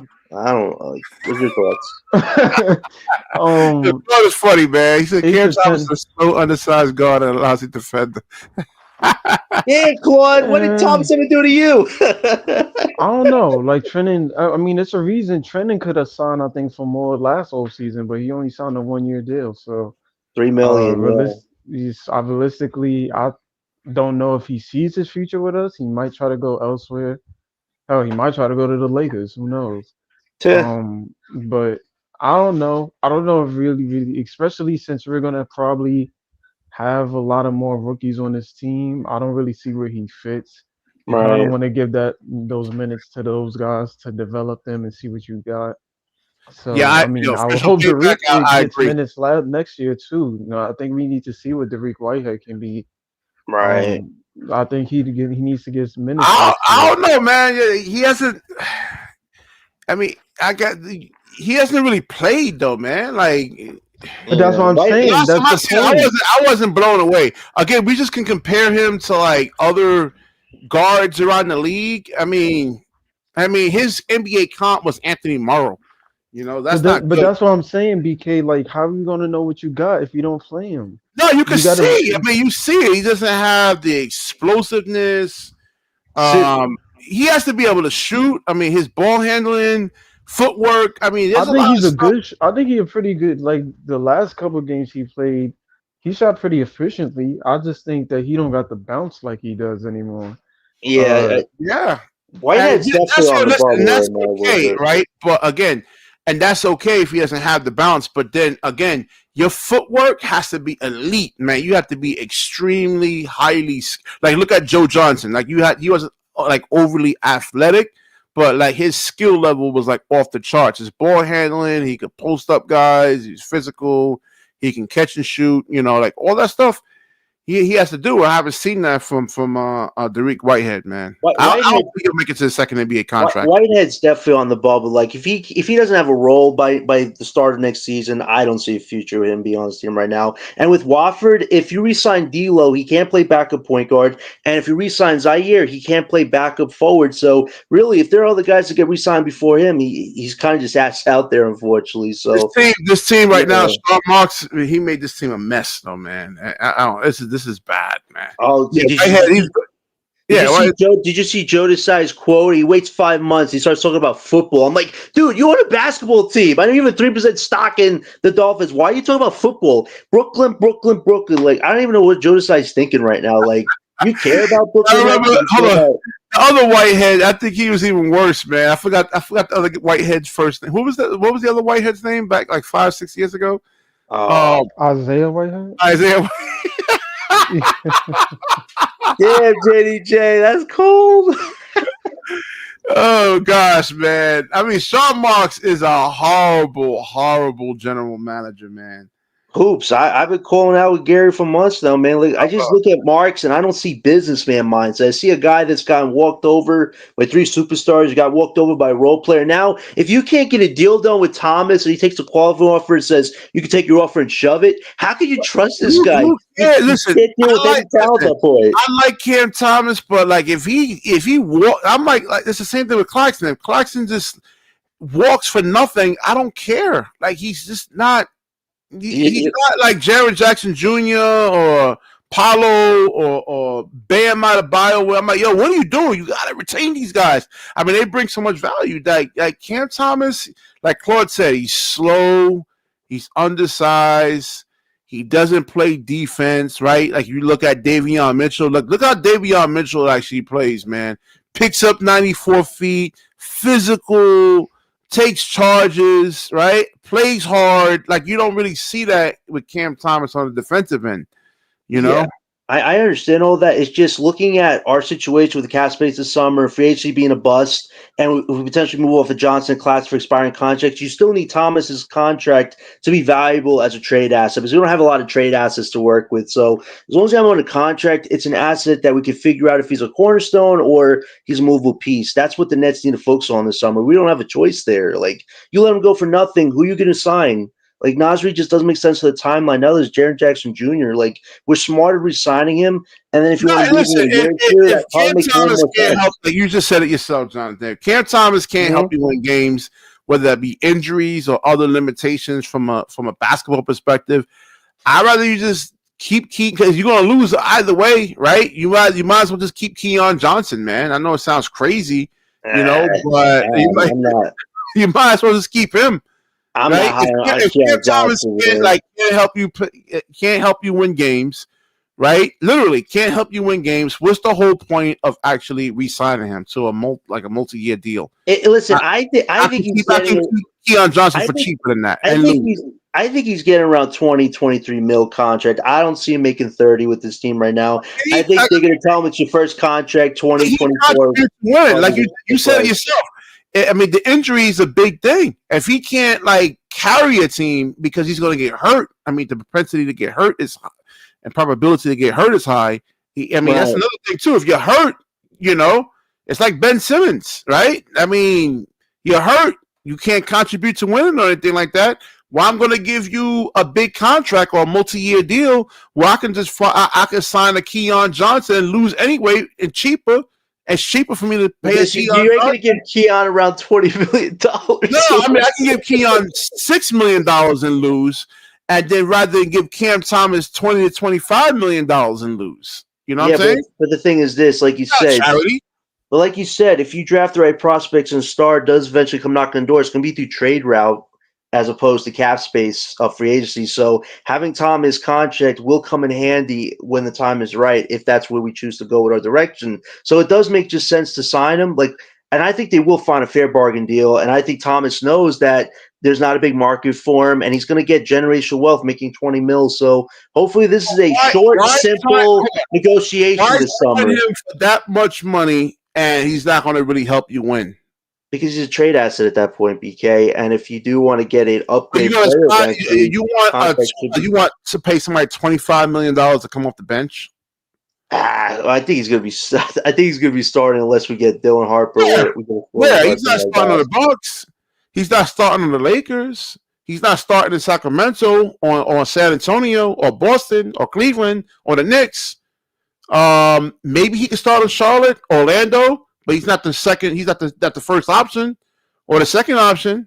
So, I mean, there's a lot. I'm just being real. I'm being pragmatic. I like Cam Thomas. You know, you're asking the right things because that's what it feels like it's shaping up to be. If he can't play over 50 games, like I said, or 70, like Elam said, you're not going to be able to think about. You kind of have to think about converting him to a 6-man, which I'm fine. Listen, if Thomas is starting, being a bench piece, a 6-man, scoring 20 points, if he's on a team we're contending for a title, I'll accept that. But if he's a valuable trade piece to get you that star piece you need, you definitely want that contract on the books to use as a trade chip eventually. I've been fine with Cam Thomas being if on a championship team he has to be a 6-man. To me, that's perfectly fine. I just think that some people value him in terms of being a first, second, or third. Nah. But you know, I think we need to. If he was like for his first couple of years, if he got like some burn, and you can see the passing, like like your top shooting guards average like 5-6 assists a game. If you look at Jalen Williams averages like 5.5 assists a game. So you look at the top guards, shooting guards. I mean, a lot of them average like 5 assists a game. Donovan Mitchell. So his career average for assists is like 2.